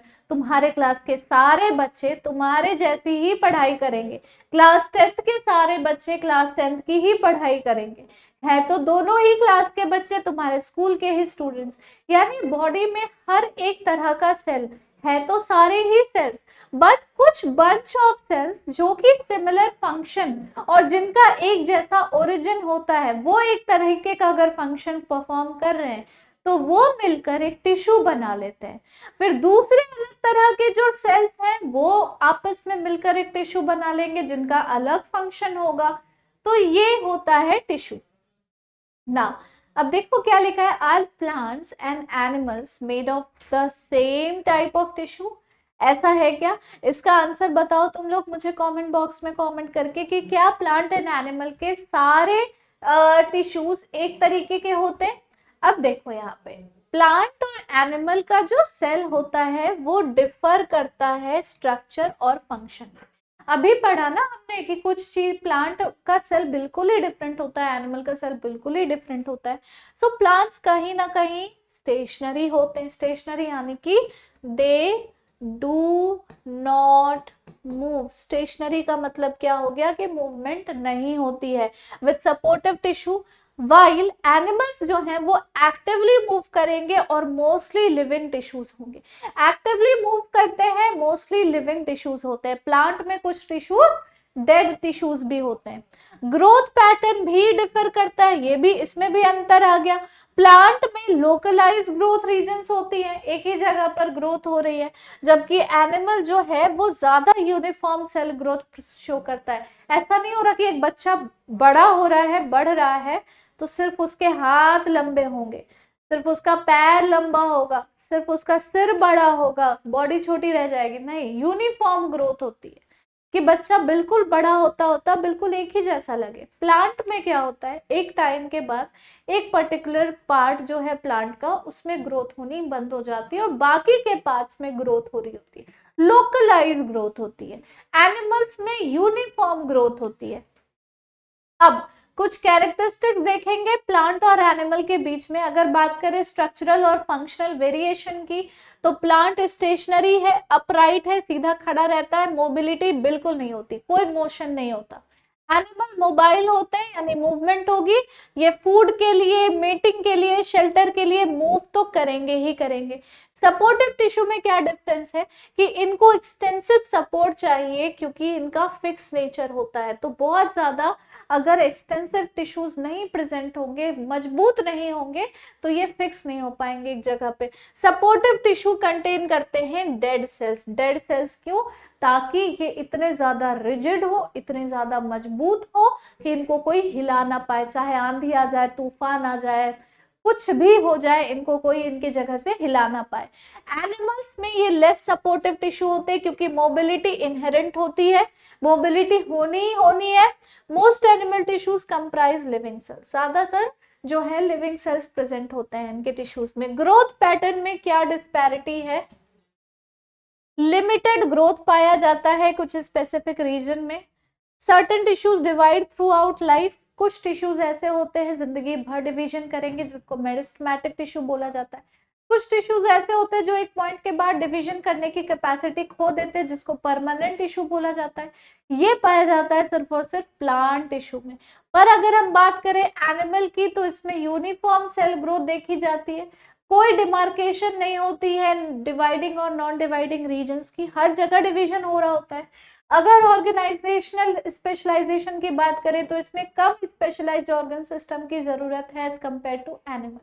Animal में ज्यादा स्पेशलाइजेशन और लोकलाइज ऑर्गन सिस्टम की जरूरत है क्योंकि हर एक ऑर्गन का एक डिफरेंट पर्टिकुलर रोल होता है, अडेप्टेशन करनी होती है, एक्टिव लोकोमोशन और फीडिंग मेथड भी इनका डिफरेंट है। अडेप्टेशन पे बात अगर करें तो प्लांट का सेडेंट्री लाइफस्टाइल होता है। सेडेंट्री लाइफस्टाइल यानी कि दे ऑक्यूपाई अ सिंगल स्पेस और फिर वो वहां से अपने जगह से नहीं हिलते हैं, जिससे इनकी ग्रोथ हमेशा अपराइट होती है, सीधी खड़ी ग्रोथ होती है। लेकिन यहाँ एनिमल्स एक्टिव लोकोमोशन और डायनेमिक लाइफस्टाइल के लिए अडेप्टेड होते हैं जिसमें ग्रोथ सिर्फ सीधी खड़ी नहीं होती, हर तरीके से होती है। फिर बात करेंगे, शुरू करेंगे हम प्लांट टिश्यूज। तो both plants and animals have similar life processes, almost similar life processes, जबकि कुछ ऐसे टिश्यूज होते हैं that do not have similar type of tissues. Differences आएंगे ऑर्गेनाइजेशन में, ग्रोथ पैटर्न में, लिविंग लाइफस्टाइल में, मूवमेंट और लोकोमोशन में। तो प्लांट टिश्यू दो तरीके का होता है, एक होता है मेरिस्टेमेटिक, एक होता है परमानेंट। मेरिस्टेमेटिक टिश्यू की अगर बात की जाए तो एक्सपेंशन या ग्रोथ जो है प्लांट का वो कुछ रीजन में लिमिटेड है because of the specialized dividing tissue. Dividing tissue जो लगातार कंटिन्यूअसली डिवाइड कर रहा है, डिवाइड कंटिन्यूअसली, ऐसे को हम बोलते हैं मेरिस्टेमेटिक टिश्यू। अब ये भी तीन तरीके के होंगे। सबसे पहला एपाइकल मेरिस्टम, जो कि ग्रोइंग टिप्स में प्रेजेंट होता है। टिप कहाँ कहाँ पे पाई जाती है भैया? दो ही चीजें तो है प्लांट में, रूट और शूट। तो शूट की जो टिप होगी, रूट की जो टिप होगी, वहां पर एपाइकल मेरिस्टम पाया जाएगा। फंक्शन क्या है? स्टेम और रूट की लेंथ इंक्रीज करना भैया, जिसके टिप में ही प्रेजेंट है ये, और ये बढ़ता जा रहा है, ये ग्रो करता जा रहा है, तो धीरे धीरे ये प्लांट की लंबाई तो बढ़ाएगा, उसका रूट की लंबाई तो बढ़ाएगा। फिर बात करेंगे हम इंटर कैलोरी मेरिस्टम, जो कि लीफ के बेस में प्रेजेंट होती है या फिर नोड में प्रेजेंट होती है। नोड और इंटर नोड पता है तुम लोगों को? नोड और इंटर नोड पता है? ये स्टेम हो गया, ये हो गया नोड। नोड में से लीफ निकलते हैं और दो नोड के बीच के डिस्टेंस को हम इंटर नोड कहते हैं, तो इंटर कैलोरी जो है वो नोड और इंटर नोड में प्रेजेंट होती है। अब इसका काम है लॉन्गिट्यूडिनल ग्रोथ प्लांट्स में कराना। लेटरल मेरिस्टम, लेटरल लेटा हुआ, हॉरिजॉन्टल नॉट वर्टिकल, हॉरिजॉन्टल लेटा हुआ लेटरल मेरिस्टम।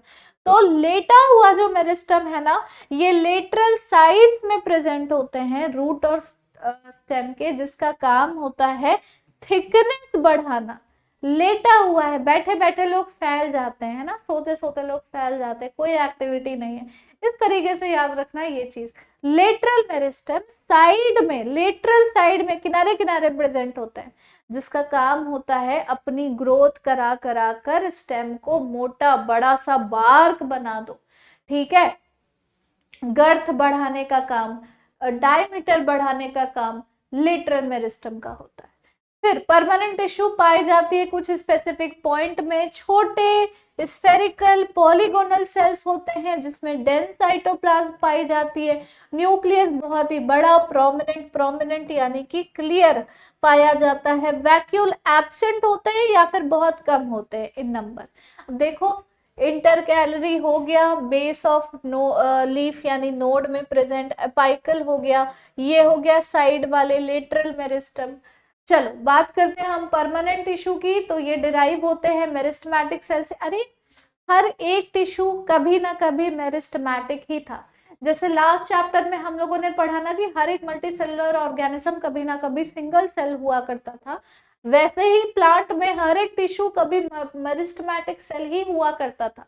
लेकिन वही मेरिस्टेमेटिक सेल जो आगे चल के थक गया और बोला भैया अब हम नहीं चल पाएंगे, अब मेरे से और सेल डिवीजन नहीं हो पा रही है, मेरा हो गया भाई, अब यहीं पर खत्म है जो है, तो वो मेरिस्टेमेटिक सेल जिसमें डिवीजन करने की कैपेसिटी ही लूज हो गई, उनको कहते हैं हम परमानेंट टिश्यू, अब इनमें हो जाता है डिफरेंशिएशन, जो कि एक पर्टिकुलर फंक्शन परफॉर्म करते हैं। सेल्स या तो लिविंग होंगे परमानेंट के, या फिर डेड होंगे, या तो पतले होंगे या तो मोटे वॉल वाले होंगे। थिकनिंग जो है वो रेगुलर हो सकती है, इरेगुलर हो सकती है। बहुत इंपॉर्टेंट है ये परमानेंट टिश्यू के कैरेक्टरिस्टिक्स, याद रखना। दो तरह का परमानेंट टिश्यू होता है, simple permanent, complex permanent. Simple permanent group of one cell है। सिंपल इसलिए क्योंकि एक ही तरह के सेल से बना हुआ है, जो एक ही तरह का फंक्शन परफॉर्म करेगा। सिंपल परमानेंट टिश्यू क्लासिफाई होती है तीन मेन टाइप में, parenchyma, collenchyma, sclerenchyma. Parenchyma unspecialised cell से बनी होती है जिसमें थिन सेल वॉल है, पतली सेल वॉल है, ज्यादा इंटरसेलुलर स्पेस है, यानी कि बहुत, ये देख रहे हो स्पेस, कुछ सेल्स के बीच में, 2-4 सेल्स के बीच में ज्यादा स्पेस पाना, इंटरसेलुलर स्पेसेस ज्यादा है ना। और प्लांट के सॉफ्ट पार्ट्स में, नाजुक पार्ट्स में पाए जाते हैं क्या क्या पैरेन्काइमा। इसका मेन काम होता है स्टोरेज करना, भरना, किस चीज को, फूड मटेरियल को, और क्या। फिर आते हैं हम कॉलनकाइमा में। अब ये लिविंग तो होते हैं लेकिन लंबे लंबे खींचे खींचे इलोंगेटेड से सेल वॉल पाए जाते हैं, इरेगुलर होंगे, ये थिकनेस जो है इरेगुलर होगी, अभी बताया था ना, या तो रेगुलर होती है इरेगुलर, इरेगुलर होगी। और इसके कॉर्नर्स में लिग्निन पाया जाएगा, लिग्निन की डिपोजिशन होती है, इनके कॉर्नर्स में लिग्निन की डिपोजिशन होती है, जिसके वजह से ये इरेगुलरली थिक होते हैं। बहुत ही कम इंटरसेलुलर स्पेस दिख रहा है तुम लोग को, थोड़ा भी, बहुत कम इंटरसेलुलर स्पेस है, और मैकेनिकल सपोर्ट प्रोवाइड कर रहा है। बहुत इंपॉर्टेंट फंक्शन है कॉलनकाइमा का, मैकेनिकल सपोर्ट प्रोवाइड करना प्लांट को, इलास्टिसिटी देना प्लांट को। फिर last but not the least is the sclerenchyma.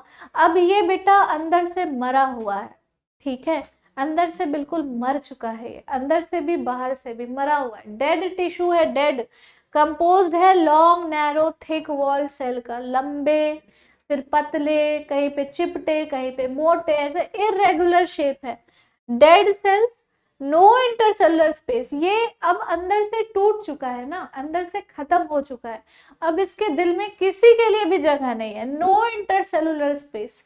They are present in seed, जो बीज होती है इतनी ज्यादा कठोर क्यों होती है, क्योंकि ये अंदर से मर चुका है, स्क्लेरेन्काइमा प्रेजेंट है।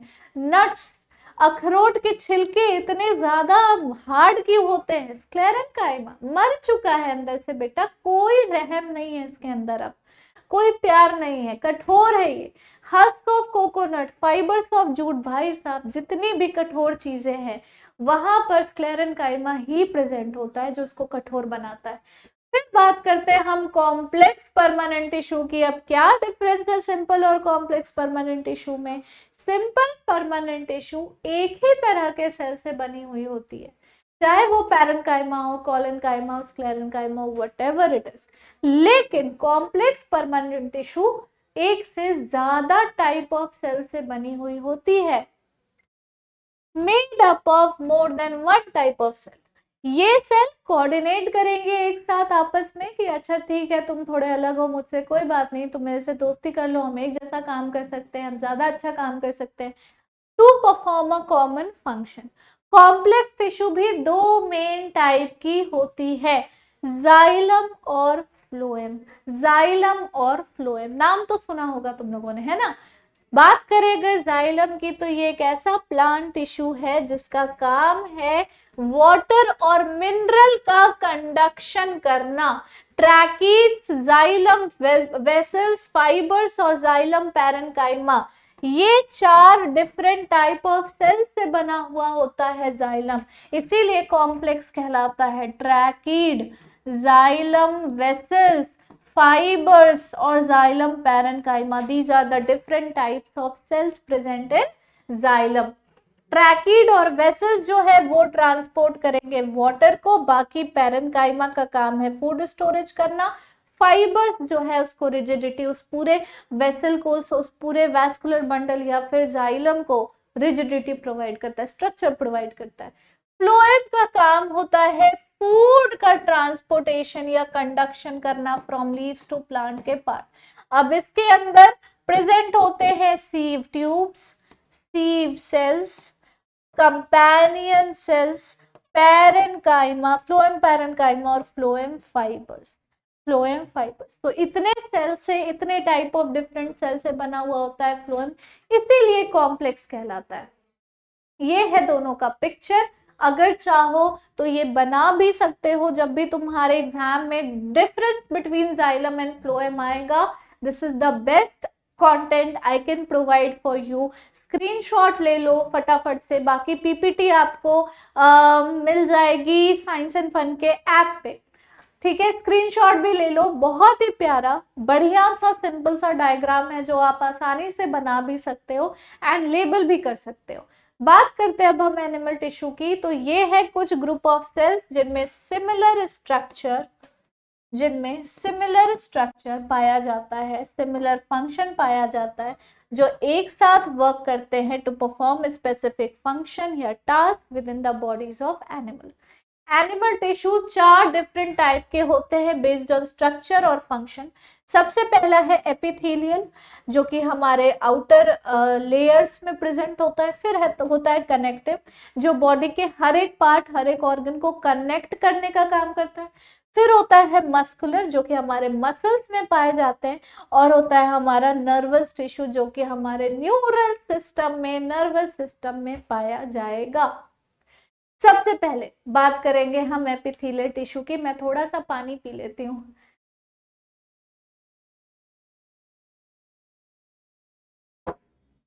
हाँ चलो, पहले बात करेंगे एपिथेलियल टिश्यू की। चाहे कोई सा भी ऑर्गन हो, कोई सा भी सरफेस हो, कोई सा भी कैविटी हो बॉडी का, उसको चारों तरफ से लाइन करने वाला, उसको चारों तरफ से कवर करने वाला जो लेयर होता है, जो सेल्स होते हैं, जो टिश्यूज होती हैं, वही है एपिथेलियल टिश्यू। एपी का मतलब है आउटर, थीलियल का मतलब होता है लेयर या सरफेस, ठीक है। तो covering of external surface, internal cavity, organ of animal body, कोई भी ऑर्गन है उसको कवर कर रहा है, एपिथेलियल टिश्यू होगा। 3 तरह के एपिथेलियल टिश्यूज होते हैं, सिंपल, क्यूबॉइडल, कॉलमनर। सबसे पहले सिंपल स्क्वामस एपिथेलियम के बारे में बात करेंगे, जो कि प्रेजेंट होता है कहाँ पे, कहाँ पे, लंग्स के सैक में, हार्ट की लाइनिंग में, ब्लड वेसल्स की लाइनिंग में, लिम्फेटिक वेसल्स की लाइनिंग में। काम क्या है? डिफ्यूजन कराना, डिफ्यूजन कराना, फिल्ट्रेशन कराना, लुब्रिकेटिंग सब्सटेंस को सिक्रीट कराना। क्यों ये सब हो रहा है, क्यों ये सब काम कर रहे हैं?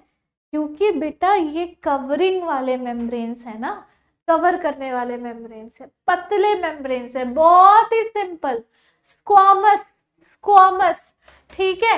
एकदम समझ लो कि चिपटा, बिल्कुल समझ लो कि ऐसा चिपटा जो सेल होगा उससे बना हुआ टिश्यू है स्क्वामस।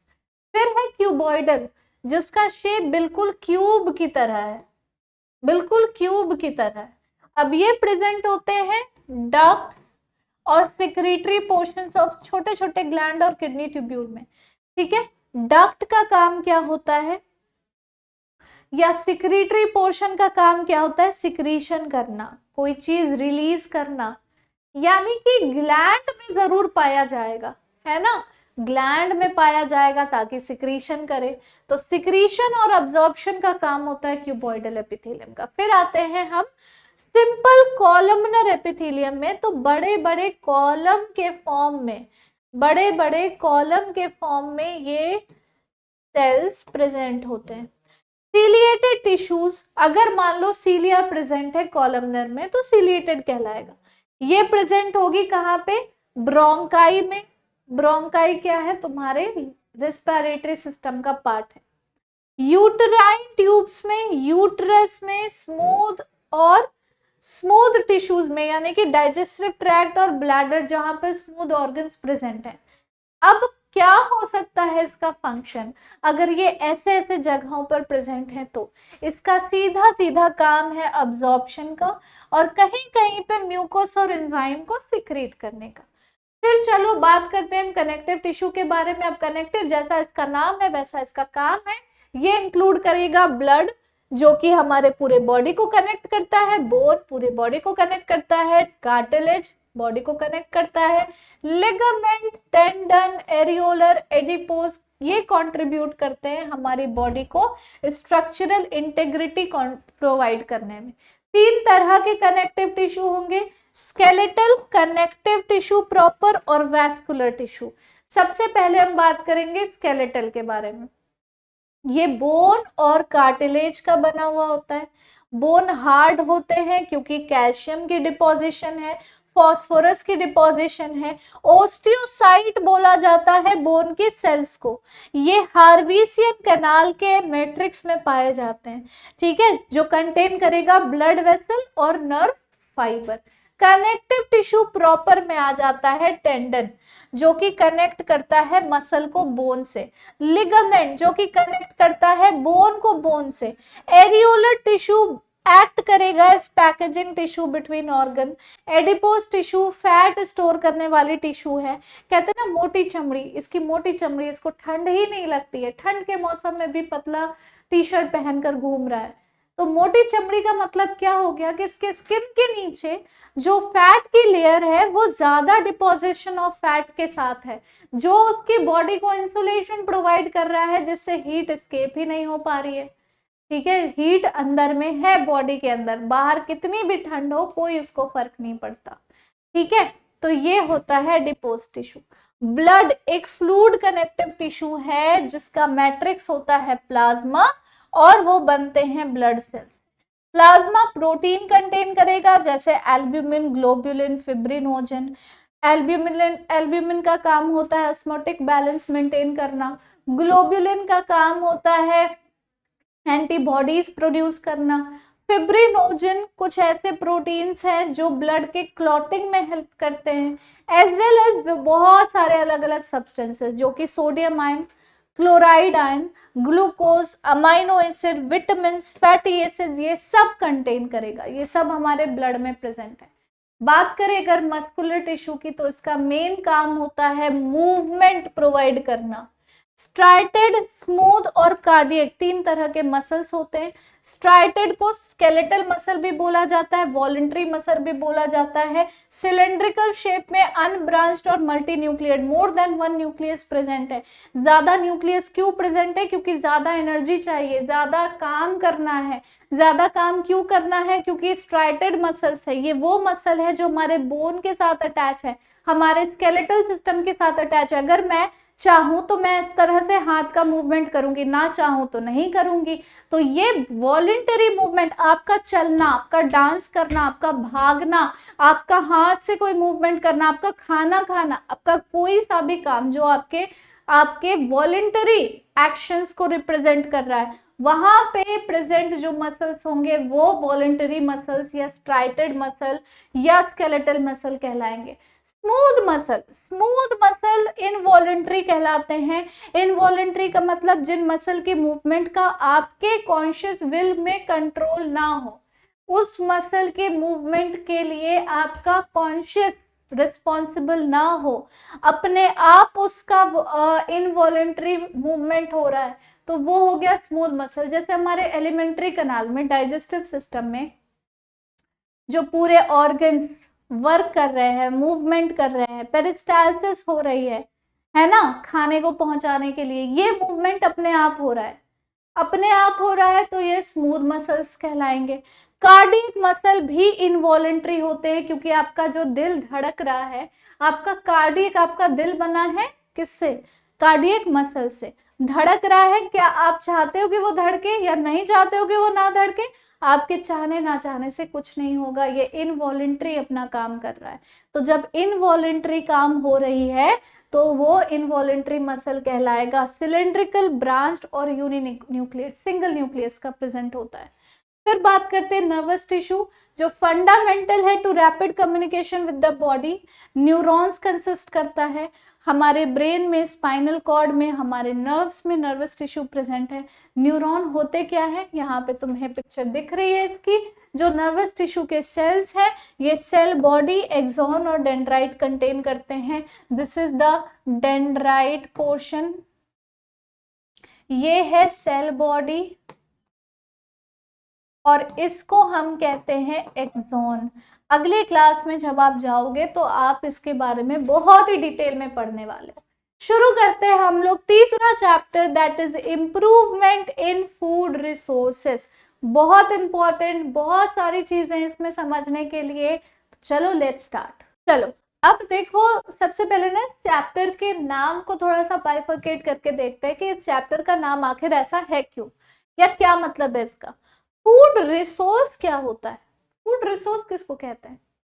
कोई भी चीज जो आप खा रहे हो, जो आपका स्टेपल डाइट है, चाहे वो आपके चावल हो, दाल हो, आटा हो जिससे रोटी बनता है, कोई सब्जी है, सब्जी बहुत सारे तरह की आती है, फ्रूट्स हैं बहुत सारे अलग अलग तरह के आते हैं, ये सब आपके फूड रिसोर्सेस है। अगर ये नहीं होगा, अगर इन क्रॉप्स को ग्रो नहीं कराया जाएगा तो भूखे मर जाओगे।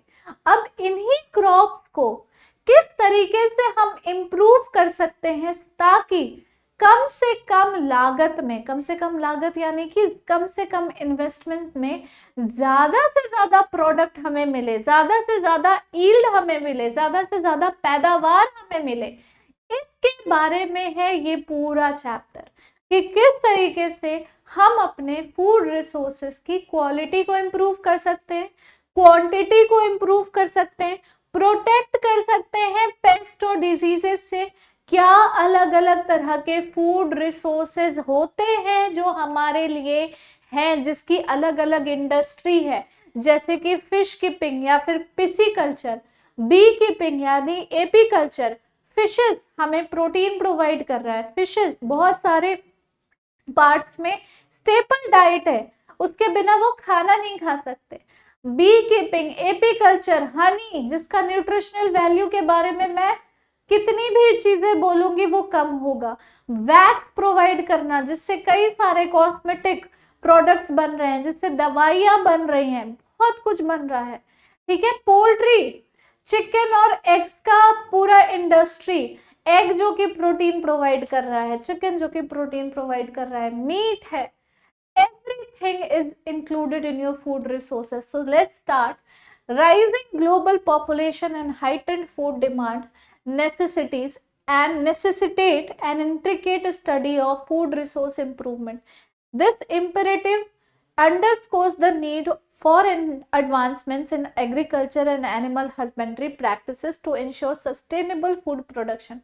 पूरी बात कुल मिलाकर कंक्लूजन इसका ये है कि बढ़ते पॉपुलेशन के साथ ना बच्चों ऐसा हो रहा है कि लोग बढ़ते जा रहे हैं, लोगों की डिमांडें बढ़ती जा रही है खाने को लेकर, लेकिन उतना फूड रिसोर्स पैदा हो नहीं पा रहा है, उतना ज्यादा डिमांड पूरा हो नहीं पा रहा है। अब अगर हमें डिमांड पूरा करना है ना, तो हमें कुछ स्किल्स को यूज करना होगा, कुछ ऐसी टेक्निक्स को यूज करना होगा जिससे एग्रीकल्चर की दुनिया में, एनिमल हस्बेंड्री की दुनिया में एक रिवॉल्यूशन आ सके, और जितने भी ज्यादा पॉपुलेशन को हम होल्ड कर पा रहे हैं उतने पॉपुलेशन को प्रॉपर डाइट प्रोवाइड हो सके, उनके डिमांड्स फूड रिसोर्सेस को लेकर पूरे हो सके, इतनी कंडीशन फुलफिल करनी है, इतनी कंडीशन फुलफिल करनी है। अब बात करते हैं कुछ रेवोल्यूशनाइजिंग फूड रिसोर्सेस। सबसे पहले बात करेंगे हम ग्रीन रिवॉल्यूशन के बारे में। Green revolution is all about agriculture, a period of rapid increase in agricultural production in mid 20th century. 20वीं शताब्दी के मतलब 20वीं शताब्दी के बीच के पार्ट में से, बिल्कुल समझ लो middle of the 20th century, बहुत ही रैपिडली, तेजी से एग्रीकल्चर का प्रोडक्शन इंक्रीज हुआ, जिसके वजह से ग्रीन रेवोल्यूशन आया। हरित क्रांति भी हम इसको बोलते हैं हिंदी में। Involve in the use of high yielding varieties, ज्यादा से ज्यादा यील्ड प्रोड्यूस करने वाली वेराइटी को यूज करना, फर्टिलाइजर को यूज करना, इरिगेशन के फैसिलिटीज को यूज करना, ताकि हमें ज्यादा अच्छा यील्ड मिल सके, ज्यादा अच्छा प्रोडक्शन मिल सके। Improved global security and reduce poverty, गरीबी, भुखमरी को हम रिड्यूस कर सके और फूड सिक्योरिटी पूरे दुनिया में इम्प्रूव हो सके, इसके लिए है ग्रीन रेवोल्यूशन। व्हाइट रेवोल्यूशन एक ऐसा मूवमेंट जिससे मिल्क का प्रोडक्शन इंक्रीज हुआ इंडिया में 1970s के बाद से, जिसमें डेयरी फार्मिंग इंप्रूव हुई और कोऑपरेटिव मार्केटिंग बढ़ी। अभी आप कितने सारे मिल्क के पाउचेस, मिल्क की कंपनीज देखते हो, मदर डेयरी है, फिर अमूल है, फिर गगन है, अलग अलग जगह पारस है ना, सुधा है। अलग अलग रीजन्स में आप अलग अलग कंपनीज देखोगे जो कि आपको मिल्क प्रोवाइड करता है। अगर आप किसी दूध वाले भैया से दूध नहीं लेते हो तो पाउचेस में जो भी दूध आप ले रहे हो वो ये सारी कंपनीज प्रोवाइड करती। तो आखिर उसके लिए एक इंडस्ट्री सेटअप हुई होगी, तभी तो ये हो पाया ना। यही था व्हाइट रेवोल्यूशन। फिर सबसे पहले हम बात करेंगे कि कैसे हम अपने फूड रिसोर्सेस को इम्प्रूव कर सकते हैं। हमें सबसे पहले ये पढ़ना है कि हम अपने क्रॉप यील्ड को इनहैंस कैसे कर सकते हैं। What do you mean by crop yield? जितना भी हम पैदावार हमारा बन रहा है, जितने भी फार्मर्स हैं उनके क्रॉप्स जितने भी प्रोड्यूस हो रहे हैं, उसको कैसे और ज्यादा इनहैंस किया जा सकता है। तो सबसे पहले we need successful crop production. अब उसके लिए हमें क्रॉप की ग्रोथ एंड डेवलपमेंट को समझना होगा। क्या क्या फैक्टर्स हैं जो इंपॉर्टेंट रोल प्ले करते हैं उन क्रॉप्स को ग्रो कराने के लिए। न्यूट्रिएंट कितना जरूरी है, क्लाइमेट कैसा होना चाहिए, वाटर कितना देना चाहिए। खरीफ क्रॉप्स और राबी क्रॉप्स, खरीफ क्रॉप जो जून से अक्टूबर के बीच ग्रो कराया जाता है, राबी क्रॉप जो नवंबर से अप्रैल के बीच ग्रो कराया जाता है, इनके बारे में, इन पे फोकस करना हमको जरूरी है। क्रॉप वैरायटी की इंप्रूवमेंट कैसे कर सकते हैं? हाइब्रिडाइजेशन की टेक्निक अपनाकर। हाइब्रिडाइजेशन क्या टेक्निक होती है? एक क्रॉप जिसमें मान लेते हैं हाई यील्डिंग वैरायटी प्रेजेंट है, ज्यादा पैदावार देने की जीन प्रेजेंट है। दूसरा क्रॉप, दूसरा प्लांट जिसमें रेजिस्टेंट टू पेस्ट का एक क्वालिटी प्रेजेंट है कि उसमें कीड़े नहीं लग सकते। दोनों तरह के प्लांट को अगर हम हाइब्रिडाइज कर दे, दोनों की हम मीटिंग करा दे आर्टिफिशियली, और उनका जो बच्चा बनेगा, उनके जो ऑफस्प्रिंग्स बनेंगे, उनका जो प्रोडक्ट बनेगा, उसी की क्रॉप को ग्रो कराया जाए, तो क्या उस क्रॉप में दोनों की गुड गुड वैरायटीज आ जाएंगी? बिल्कुल आ जाएंगी। यही है हाइब्रिडाइजेशन या जीन इंट्रोडक्शन।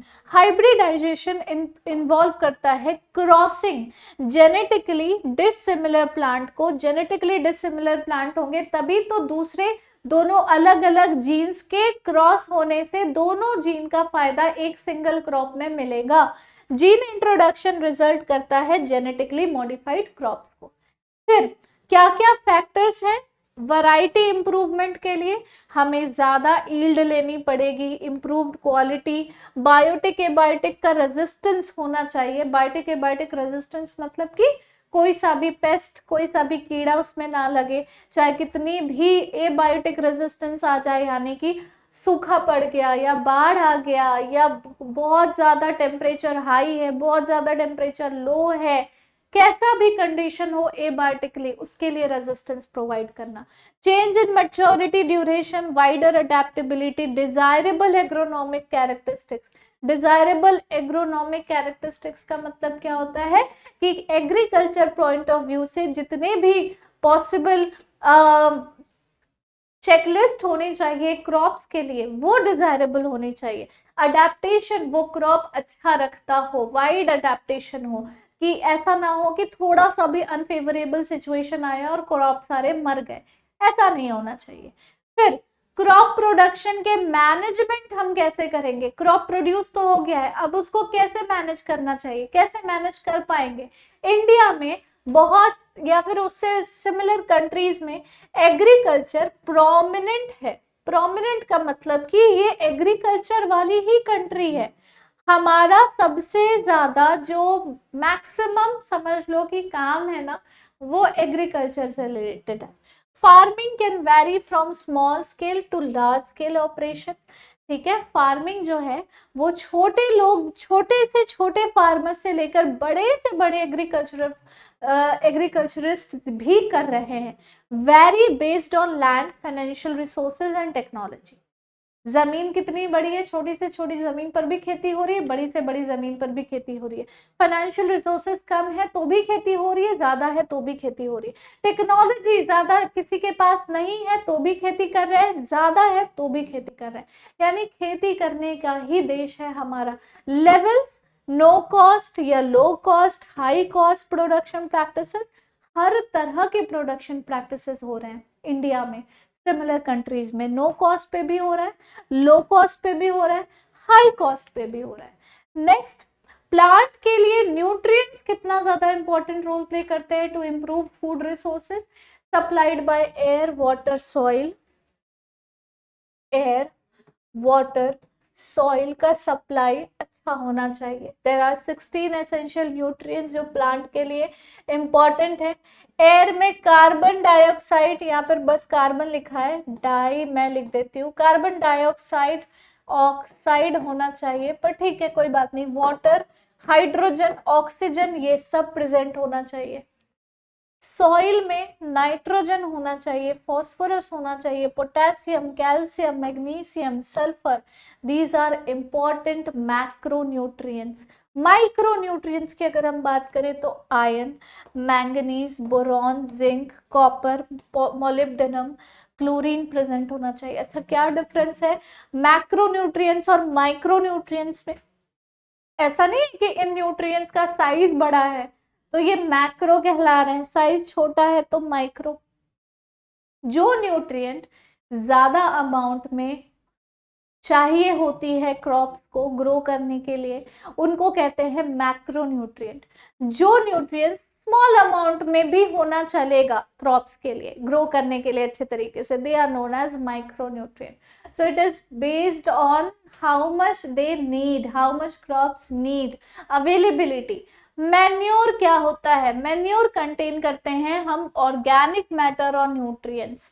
प्रिपेयर होता है एनिमल एक्सक्रीटा और प्लांट के वेस्ट के डिकम्पोजिशन से।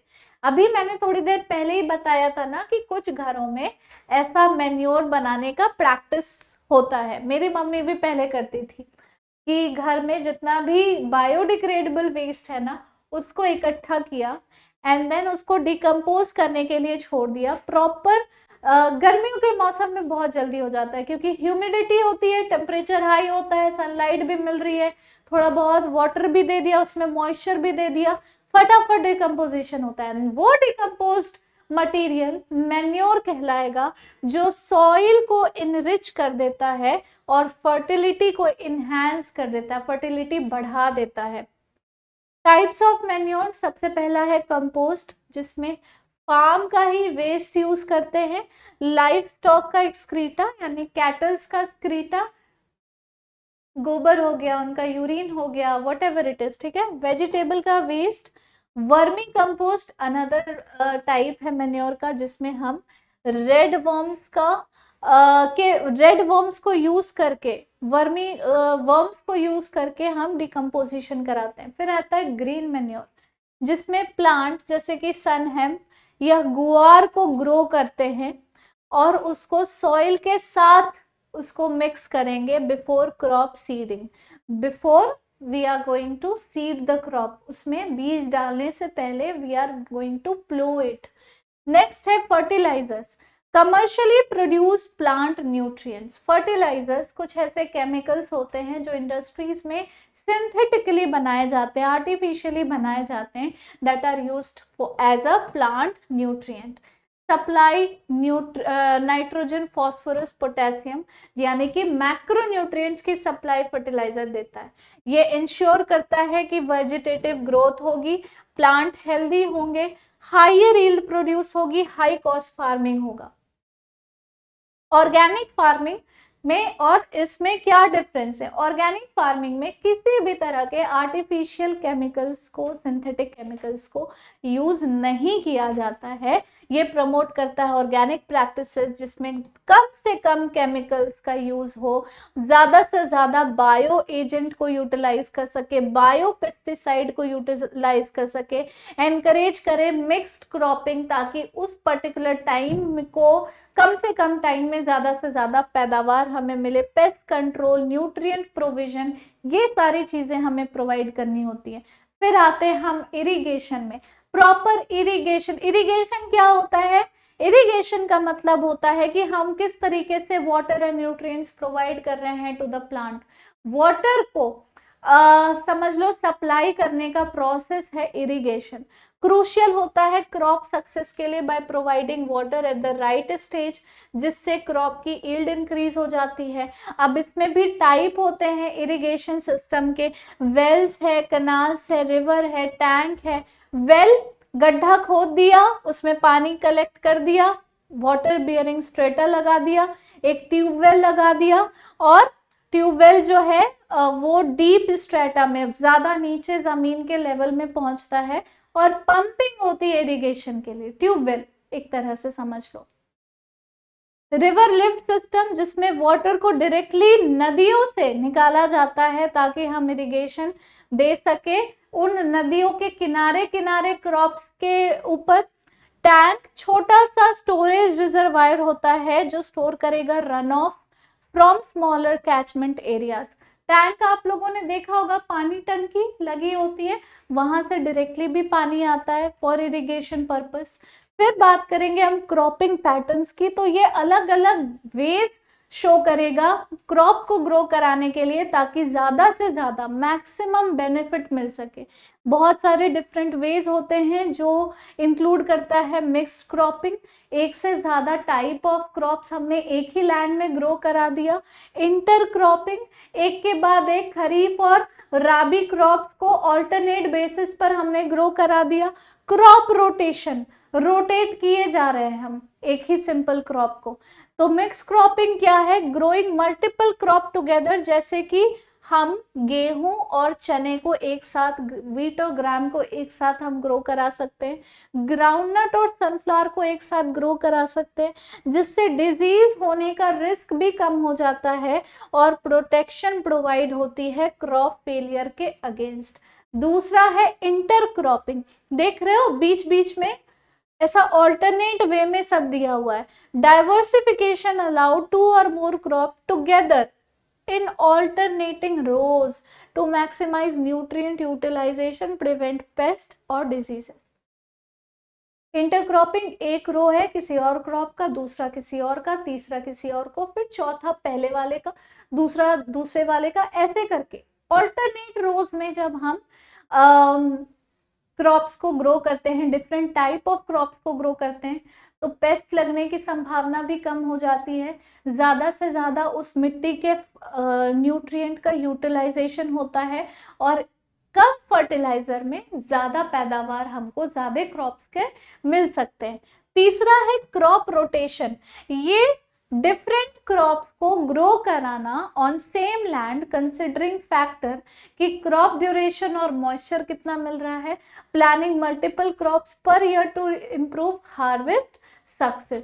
क्रॉप रोटेशन यानी कि कंटिन्यूअसली हम एक ही जमीन पे सक्सेसिवली अलग अलग तरह के क्रॉप्स को ग्रो कर रहे हैं। अभी मैंने बताया ना, जमीन एक ही है, राबी क्रॉप्स को उसके सीजन में ग्रो कराया, फिर खरीफ क्रॉप्स को उसके सीजन में ग्रो कराया, मिक्स क्रॉप को उन दोनों के बीच के सीजन में ग्रो कराया।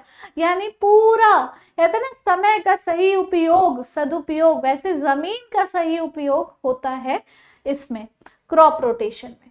फिर बात करते हैं कि क्रॉप को प्रोटेक्ट करने के लिए क्या क्या मैनेजमेंट टेक्निक्स हैं हमारे पास, किस तरीके से हम क्रॉप का प्रोटेक्शन कर सकते हैं। कुछ वीड्स होती हैं, वीड्स किसको बोलते हैं?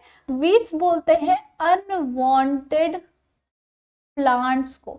अनवांटेड प्लांट जो कि कहीं ना कहीं वांटेड यानी कि यूजफुल प्लांट के साथ कंपटीशन करते हैं यूजफुल रिसोर्सेज के लिए। जैसे मान लो एक अच्छा बच्चा है और एक बेकार बच्चा है, अब दोनों लड़ रहा है कोई चीज खाने के लिए, तो उसका गार्जियन क्या करेगा? अच्छे वाले बच्चे को वो खाने वाली चीज दिला देगा, बुरे वाले बच्चे को नहीं दिलाएगा कि ये तो अच्छा बच्चा है, ये तो पढ़ता भी है, तो पढ़ाई भी करता है, घर के काम भी करता है, हेल्प भी करता है बहुत ज्यादा, इसको खाना मिलना चाहिए, ये तो बेकार है, इसको नहीं मिलना चाहिए।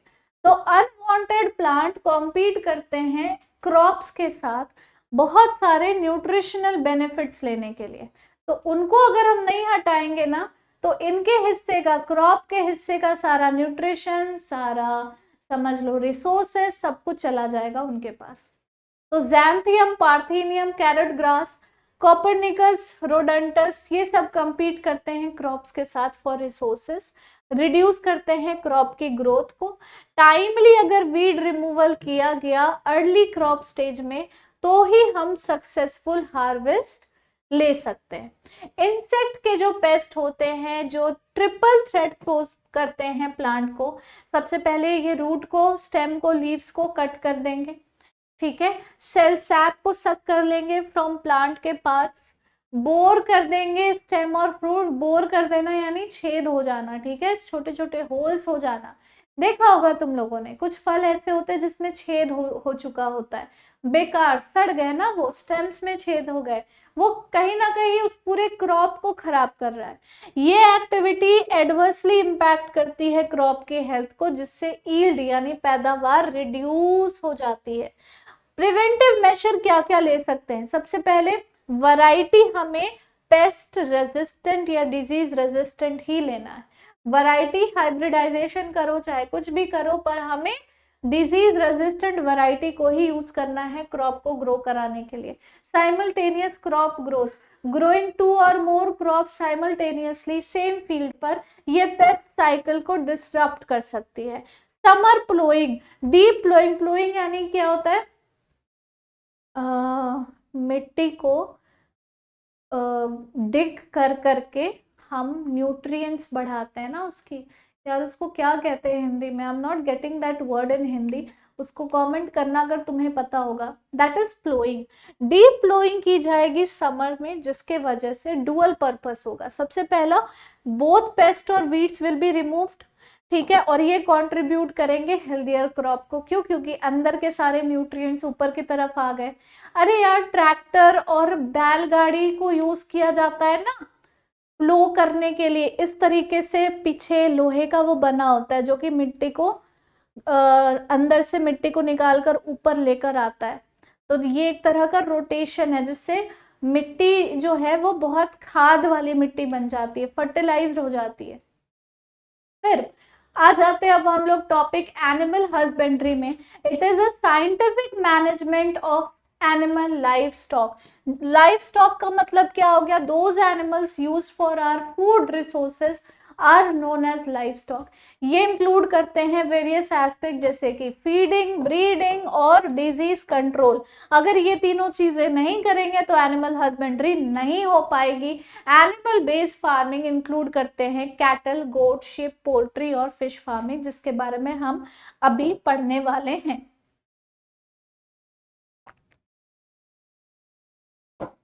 चलो सबसे पहले बात करते हैं कैटल फार्मिंग की। कैटल क्या होता है? गाय भैंसों को कैटल बोला जाता है।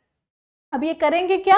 मिल्क प्रोड्यूस करेंगे और फीमेल्स ही मिल्क प्रोड्यूस करेंगी। तो फीमेल्स जो मिल्क प्रोड्यूस करती है उनको मिल्क एनिमल्स बोला जाता है, डेयरी एनिमल बोला जाता है।